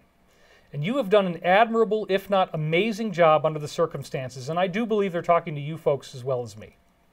We are indeed very appreciative of all that has transpired and your own role within said transformation. We are truly blessed to have both of you working on our team and listening for these answers as they are now being given. We do not in any way intend for you to lower your guard or stop producing anything when they said, please be less busy. What we are saying instead is that this is your moment. Both of you have been through elaborate preparatory stages. By staying true to the course that lies before you now and doing the simple works to enact those changes, you will be quite surprised by the variety and veracity of those opportunities that then come to pass. And again, I believe they're talking to everybody, all of our audience. Look inward and see the reflection of what is possible when you break the boundaries of your own limitations. You are on a train of revolutionary change, and it arrives at its destination regardless of the seemingly apparent obstacles. So don't worry about, oh my God, the country's going to fall. Oh my God, it's global fascism. Oh my God, it's tyranny. They're using all these time loops and synchronicities to tell us, no, you're going to be fine. Everything's fine, folks. Because some of these words talk about things that haven't happened yet. So it is prophetic. If it comes true, we're going to get to find out, but they're very confident. So do not fear the vagaries of your day-to-day existence, as something is coming. A sequence of events that will be utterly mind-blowing to you, fueling conspiracy theories at large, awakening great anger in the populace, but also redefining the nature of what it means to be human and where we are going as a civilization. So that was one of the ones that was such a summary statement. Whoop, my hair's getting all crazy now. That was one of the ones that was such a summary statement that I said, I gotta tweet that. And that was before my mother fell and injured her hip, and I showed you that, right? She injured her hip on Friday the 15th. I tweeted this on the 14th. So that, again, documents it in advance. So this really seems to be like a catch-all of what's going on right now. It will be a sequence of events that will be utterly mind-blowing. That's what we're expecting is about to happen. They will fuel conspiracy theories. They will awaken great anger in the populace, but they will redefine the nature of what it means to be human and where we go as a civilization. My God, this is so exciting. Let's keep reading. I want you personally involved in this, David and Beth, for reasons yet to be disclosed to you. There are certain rules in place that we cannot break, and for that I am sorry. Just know that you are loved more than you can ever possibly imagine, and this does not in any way preclude us from taking you to the next level of this mission. Now, I admit, I do not know what this means. I do not know what they say. I want you personally involved, David and Beth, for reasons yet to be disclosed to you. There are rules we can't break. I'm sorry. I don't know what the heck that is. But again, earlier they said you're going to get to be a lot more public than you are now. And I don't know if that's really good, but I guess if this is what we have to do to help the planet evolve, then so be it. I'm sorry that they compliment us so much, folks, because I know some people are going to get really mad at this, but this is what happened. You are both truly exceptional people, and what now is coming your way, which is for everyone, will also be quite inordinately exceptional. You may think that there is stagnation. Nothing could be further from the truth. You may think that there is impending defeat. Well, this is very present in the time loop that we're in right now, that they showed us. Nothing could be further from the truth. Instead of it being stagnation or impending defeat, it will be quite inordinately exceptional. Whoa. So they are very confident this is going to work out, folks. You are about to open up in ways that were never before possible, and that is very exciting for us to see. Fear not the coming changes, for they are very invigorating in a positive way. Do not be afraid. We are truly stunned to be on this timeline, as opposed to so many others that have not come to pass and now shall not come to pass either. We want to offer up to you our very best in rekindling the divine spark within you and allowing it to flourish like never before. We do not speak in idle speculation when we say that this will be a great success, meaning the planet will be brought back to us. It will be a great success. We have methods that have become very obvious to you now, and which allow us to peer into the future with uncanny clarity. From that perspective and vantage point, we see many changes ahead. There are, in a metaphorical sense, nicotine stains on your fingers from the years of waiting and endless toil, and we will wash them off. And that, of course, is a reference to Pink Floyd The Wall. I got nicotine stains on my fingers, got a silver spoon on a chain, got a grand piano to prop up my mortal remains, right? You know that song. So that's what it's doing. It's referring to Pink Floyd The Wall. So the nicotine stains on your fingers, people smoking and people being anxious and just all the stuff that we've been going through. And Pink Floyd The Wall is totally about resisting fascism and how you got to do it within yourself first, because the alter ego of the character in Pink Floyd The Wall literally becomes another type of Hitler. And that's the whole movie, right? So the nicotine stains on his fingers is what was happening as he became this negative person. So they're saying they're going to wash off the nicotine stains. And there's a lot of positive stuff coming. Back to the slide. This is talking to everybody now. Bear in mind that any karma you may be experiencing at this point is deemed entirely necessary to ameliorate any causes that were set in motion by previous thoughts and actions, some of which are from other lifetimes. Rest assured, look at this, rest assured that there are not any further large disasters taking place that we can see in your own lives. Now, I hope this isn't proven horribly wrong in a couple of days, but I'm sure there will be some disasters. But they're saying large disasters, really big stuff, really bad stuff on the level of what happened during most of 2020. They're saying there are not other large disasters like that. But they might not be thinking of a temporary power outage or some buildings getting blown up or some mass shootings. That's not what they're defining as a large disaster. There's definitely going to be, I think there's going to be some stuff that goes down, even if it's just the people getting arrested and the process that involves, but not the global stuff. That's what they're saying. And so this is, again, a prophecy. We don't know if it's true yet, but it's very interesting how all this came through. Back to the slide. You have cleared all of the major hurdles. This is for us as a planet. So they're saying. And we are now working on refinements, subtle touches, and minor tweaks to this masterful and quite wonderful timeline. The apparent frustration that you have felt is only due to your impatience. I know that feeling. And again, we work within a much greater understanding of exactly what is happening, where it can go, and how those myriad changes can be more greatly facilitated and encouraged. We have lifted and lifted and lifted all of these weights off of you through your own global karmic reconciliations to ensure that the rules, if you will, permit this global transformation to take place so it will not be impeded or interrupted. And there's the word impede, which is a throwback to that impedance ring dream, right? So they don't want that type of impedance ring stuff they talked about to happen. It will not be impeded. There's a reason why they said that. So back to the slide. This is really funny. I wouldn't worry too much about the car, as you won't be needing private transportation fairly soon. All of these things will be handled for you, and you will not be so concerned about the details. So I don't think we're going to be using cars or private transportation anymore. I think they're talking about something that goes much beyond cars, anti-gravity. That's the forbidden technology coming out as part of this whole thing. So don't be so concerned about the details, they said. Now back to the slide. Trust me when I tell you that what is coming will be truly astonishing. And if you can understand this and not be afraid of it or concerned about the seeming lack of results, you can instead work diligently and patiently, knowing that these changes are indeed ahead.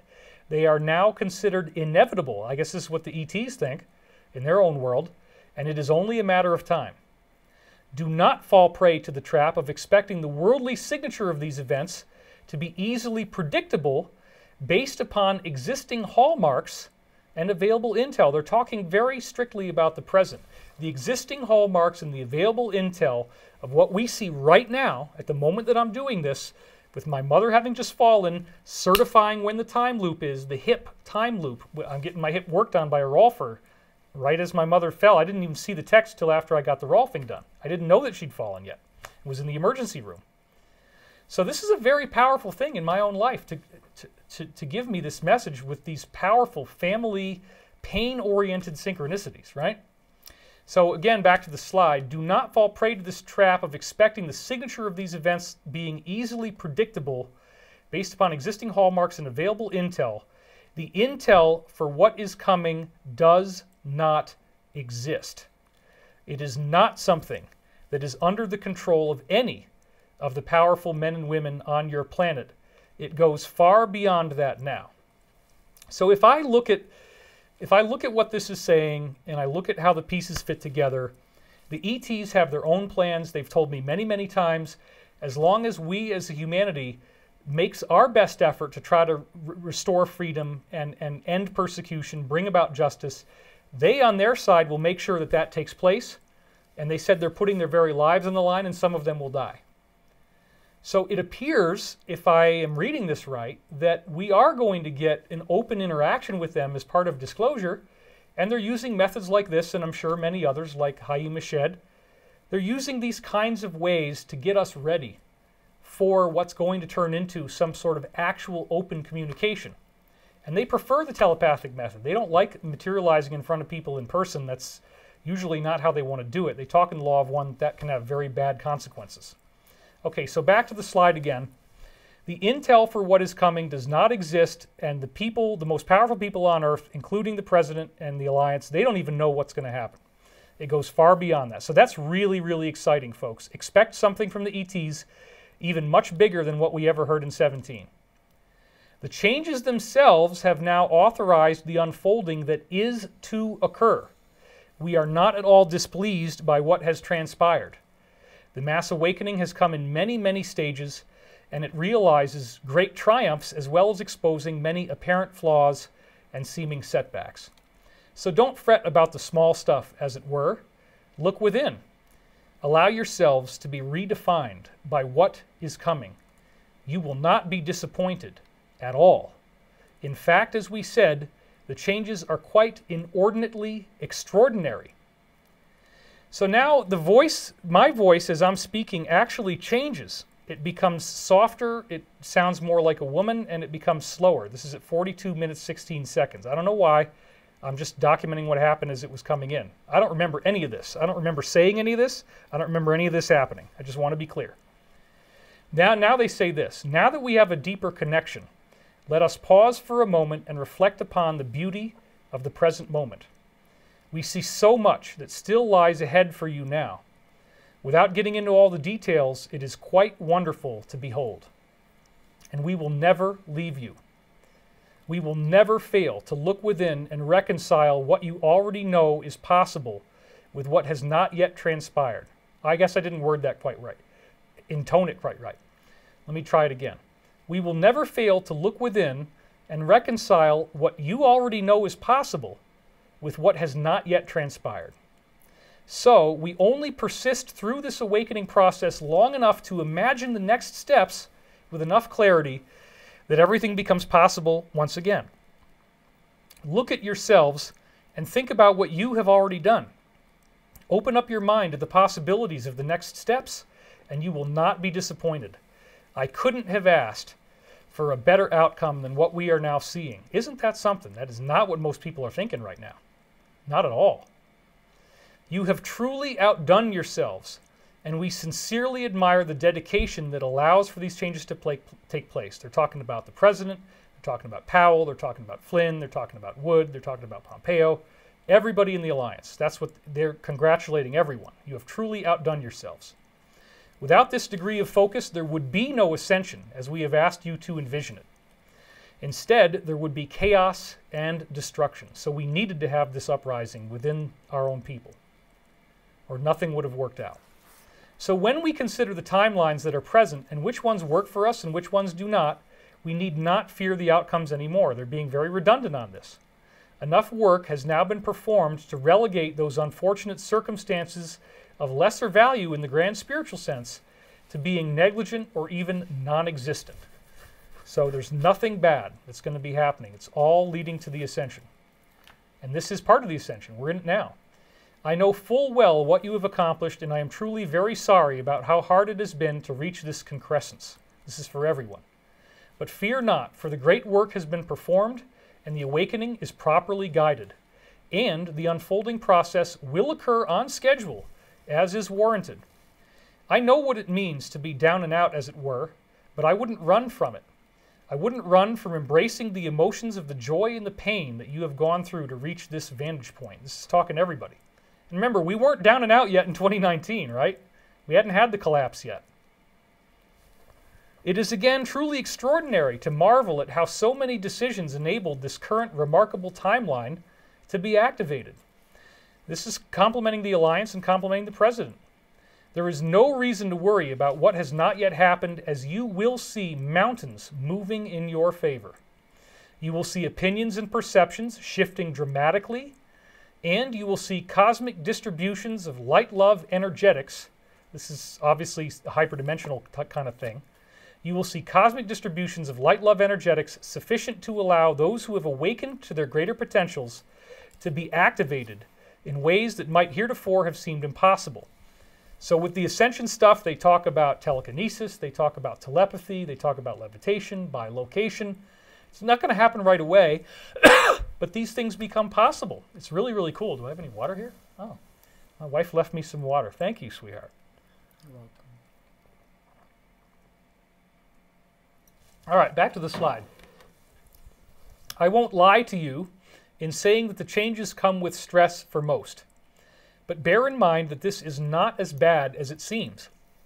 For within those periods of great longing, within those challenges, therein lies the pearl of greatest price, the awakened mind and the open heart. I love this part. It's so poetic and beautiful. And without that, there can be no further progress. For what we have now is an opening, a refinement of what it means to be human on a level that was never heretofore even possible. Look at yourselves and, aware of the changes once and for all, accept exactly what it is that is happening and understand that there is no reason for concern. They keep saying it over and over. You have done and will do your due diligence, and that excites me greatly. For with it comes the opportunity for real change. Over the hills and far away come the horsemen who know not of the bounty that awaits the successful completion of Earth's new awakening. Now, Over the Hills and Far Away is the name of a Led Zeppelin song. Many times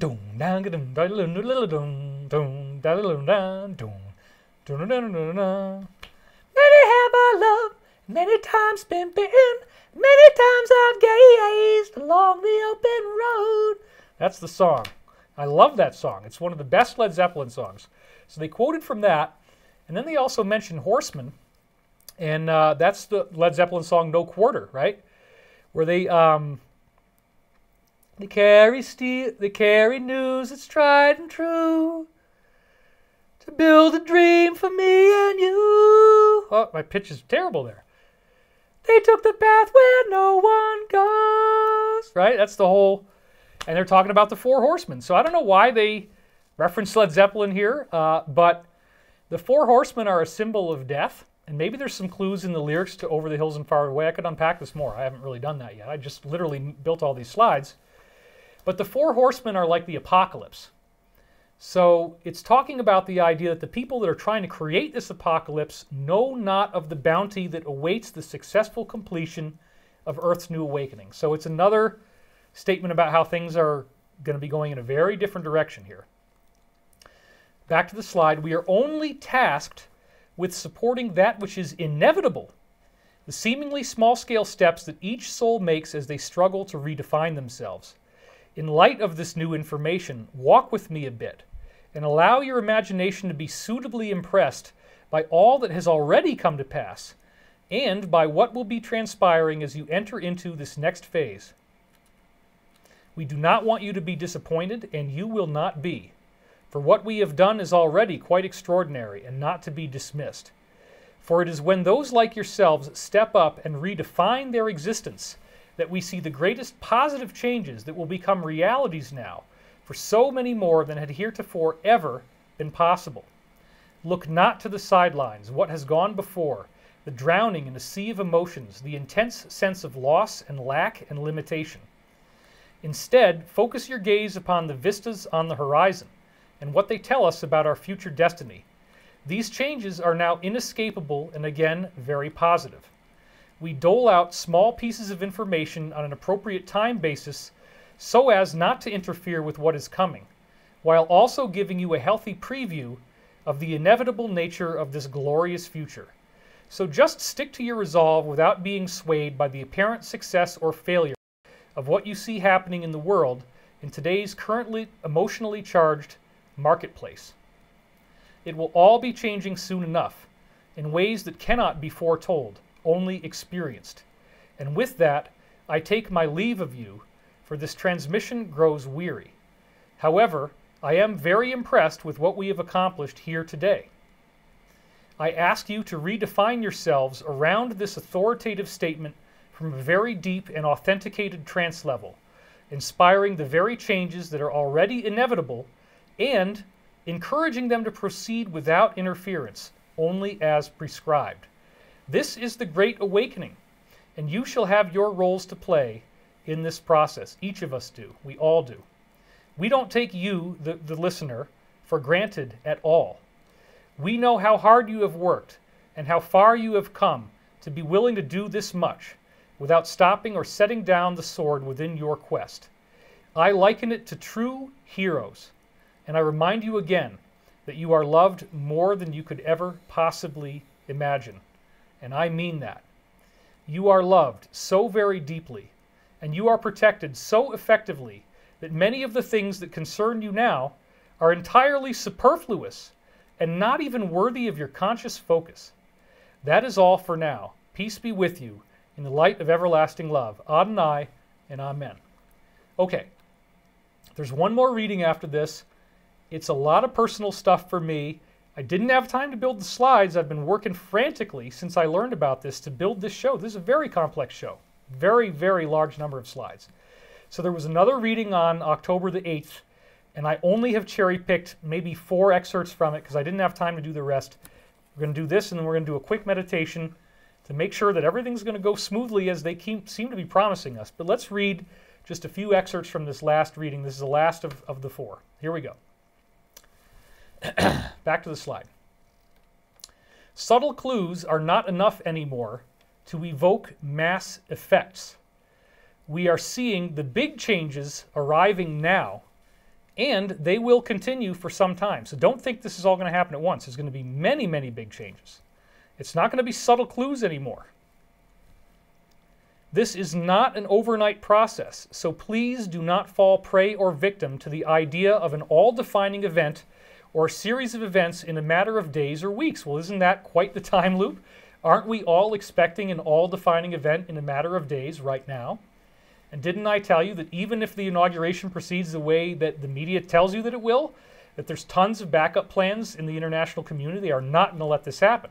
Because the world understands, if this country becomes a fascist tyranny, the whole planet is screwed. The whole planet is screwed. So they're not going to let this happen, folks. It is not going to happen.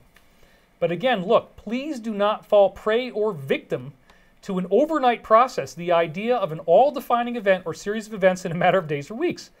Well, that's exactly what we're expecting might happen very, very soon in this time loop we're in right now. But look at this. Each stage of the process will take time to unfold, but the masses have never been more prepared for these eventualities to occur than they are now. So it's going to take time. We have many options of how to pursue our agenda and communicate to the public. This is very ironic in light of the censorship we're dealing with now. This form, telepathic, is by far the most suitable for us, as it does not disrupt many of the most significant timelines that are expected to happen. With greater interventions, i.e. if they showed up in person, come greater risks, including the risk that their mission itself will not succeed. So they have to do it this way. Oh, David is so full of it. David doesn't really... Look, I wrote the whole book. I'm sorry, but the book is there. You can read about it. Do your due diligence. Don't just go and make up stuff and think that, nobody could do this. This is nonsense. This is BS. Look, remote viewing is 99% accurate. How hard would it be to telepathically communicate with remote viewing with non-physical entities if they exist at all? And most people do believe they exist. So we can all trade in this. We can all learn these protocols. It comes out of remote viewing. And I just modified it to be able to listen to words and sentences. And in my book, I tell you how to do it. Okay, back to the slide. The entourage needs to work through a system of rules and guidelines. This is their entourage, the positive beings. We need to work through a system of rules and guidelines before we can make manifest any of the greater requirements that have to be in place before we can show ourselves in such a direct form. So what they're doing now is laying out that there are other guidelines and rules that they have to have happen before they could just appear in the sky. Nonetheless, this will indeed happen sooner than you think. And that is indeed also very exciting. Well, we're either going to be right or wrong. This is what they're saying. All sorts of things are going to open up for you, many of which you have never before imagined, as we said. It is okay to be somewhat afraid of these things if you so choose to, but it is also not necessary to be afraid. What you will see happening before you is a truly mind-bending resolution of sorts, where all the scattered pieces of the past come together, any mysteries are answered, and a clear and undeniable solution emerges from their midst. This is one of my favorite quotes from these readings. And I think that's one of the ones I put in the tweet. I'm not sure, but it's a great one. What you will I don't need to read it again, but this is beautiful. It is wonderful to watch this transition come fully into view and to investigate the changes that may and will occur and how they iterate into the lives of the so-called everyday person. All right, folks, we are up to our meditation. So Beth has some cool cameras that we put in here. She can get the voyeuristic view. You can zoom in, you can zoom out, you can pan them. So as I do all that, one more thing before we get to the meditation. This could be the last one. I mean, I'm amazed that it hasn't already happened, given the kind of stuff I'm putting out. So please, please, please, go to dwilcock.com, dwilcock.com. And if you haven't already gotten on my email list, please put your email list in there. We're not sending, I mean, we do send a couple offers here and there, but it's very infrequent. But the main thing is to be able to stay in touch. We all have to have a way to communicate. I don't want to lose you. I don't want you to lose me. I want you to know where I'm going, and I want you to know what I'm doing. So there's lots of options, and I will definitely keep doing this no matter what. Please go to dwilcock.com, sign up today, and get on the email list. And you don't have to do it right this second. Let's do it after the meditation. But after the meditation, please go over, type in dwilcock.com, and get on the list. We really, really need you. I have no idea what's coming next, because right now it looks really, really crazy. These readings are incredibly optimistic and positive. I probably wouldn't have been this positive myself or this optimistic myself, but I'm sharing with you the data that I actually received. So when you look at all the things that are going on, this massive military buildup all over the country, people are not being able to get in and out of DC without authenticating themselves, power outages in Italy, power outages in Germany, power outages in Pakistan, etc., etc., etc., etc. This is very exciting, and it really looks like some crazy, crazy, wonderful stuff is about to happen. But they also said don't get hung up on it all happening in 1 or 2 days. So it might be totally different. But even if it looks really bad, and if you see things in the next few days that look really bad, if it doesn't at all work out the way we were hoping it will, if nothing seems to have happened, if somebody just gets sworn in and everybody's like, oh my God, oh my God, oh my God. I've heard tons of things, you know, not in any detail, but several briefings from our guy in NATO, we do have a real source. Anybody who says I don't have any sources is nonsense. I've proven that over many years, insiders I've interviewed. So our guy says, look, we have tons of ways to do this. It's going to be all right. Even if there's an inauguration, we're going to take care of it. All right, so with all that being said, this is an incredibly, incredibly exciting series of transmissions. She just told me we have 13,500 people live. That is more than double. It is double the amount that we need to create a 72% reduction in crime, war, terrorism, fatalities worldwide. That's the amazing thing about global meditations. They really do work. So please don't sign off yet. I'm only going to stay with you for a couple more minutes here. I see it's 10, 11, 11 to 12. It's midnight on the East Coast. I'm sorry about that. I had to get through all these readings. It was very important I read all of it, as I'm sure you can see. So without further ado, let's go into our meditation now. So I'd like you to close your eyes and put both feet flat on the floor and take a nice deep breath and just let it go. Feeling so much peace, so much tranquility. The faith, perhaps, in the process working out. The truth, the trust, the knowingness that things will be okay, that we are going to be okay, that this will all be okay, that there are higher benevolent forces with our best interests in mind, looking over this planet, making sure that all is as it needs to be, engendering a mass awakening. Maybe this isn't all doom and gloom. Maybe there is a silver lining. Maybe this is more fantastic than we would have ever dared to believe. Maybe our lives are going to change so much more than we would have ever thought possible, so much faster than we would have ever thought possible. To really, really know that we are protected, that we are safe, that we will be okay. To affirm it, to decree it, to acknowledge that this is the way of the universe. To breathe in and affirm that you are breathing in love, you are breathing in light, you are breathing in peace. And as you exhale light, you exhale love, you exhale peace. Feeling that connection to the identity that the whole entire universe is made from. The omniscient awareness that is within all of us, such that all we need to do is lessen our distortions, gain personality transparency, and then the thoughts within our own mind will more and more become the thoughts of the Creator. And it is at this point that we seek to become messengers of the Creator.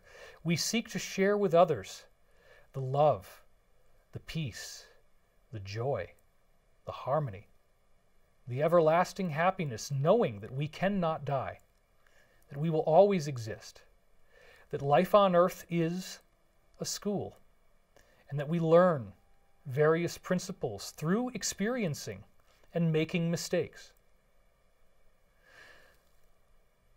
We are so grateful for the joy that is around us, for the excitement within planet Earth as this new awakening is about to dawn, as everyone on Earth is learning the truth about the hidden worlds that were kept from them, about the forbidden technologies that may yet soon be released, and about the rejuvenation of our financial system, our infrastructure, our world, our environment, our ecology.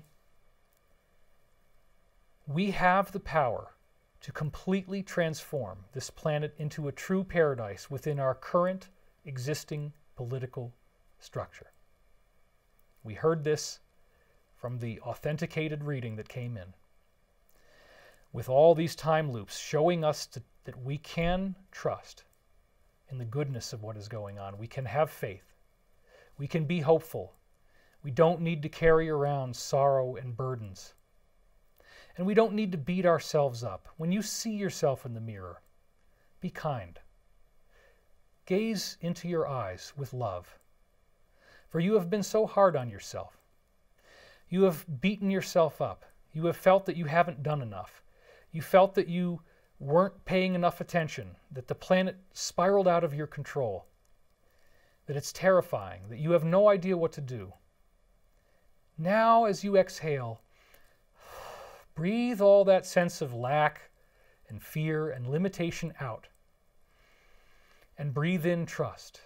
Breathe in light. Breathe in knowingness. Breathe in faith. The faith in our elected officials who are protecting us. The faith in the alliance that is working to ensure that peace is restored, and that our planet is saved from this seemingly unstoppable disaster. We embrace the possibility of a loving, peaceful, nonviolent solution. We embrace the possibility of seeing these videos airing on television, however it happens, or hearing the audio.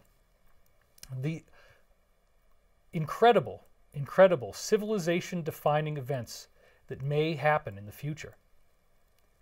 And either way, we trust that by simply breathing and being so deeply relaxed, we can send this energy to those who protect us, to the brave men and women in uniform, to our forefathers who fought in the American Revolutionary War, the War of 1812, the Civil War, World War I, World War II, Korea, Vietnam, Iraq, Afghanistan, Somalia, so many others.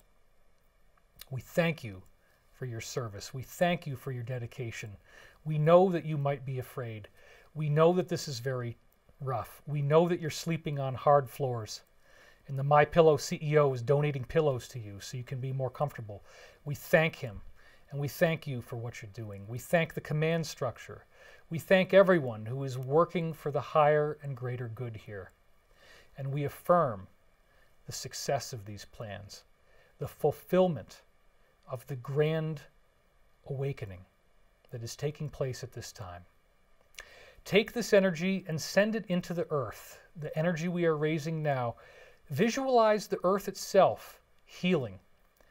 See the happiness on people's faces. See the wonder as they truly understand what is going on. For yes, there will be a biting through. There will be a period of intense despair, intense sorrow.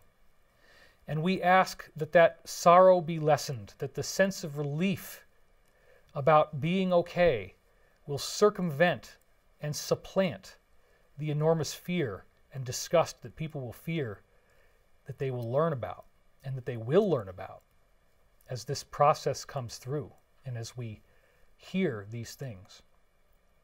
Breathing even more deeply, envisioning the all-omnipresent white light, the true identity that we all come from. We see that light surrounding us now, this brilliant white light.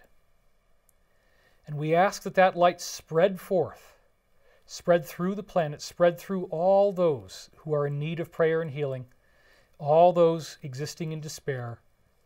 And we ask that the highest and most positive timelines be activated and carried through. We ask for protection for those who are bringing about this change.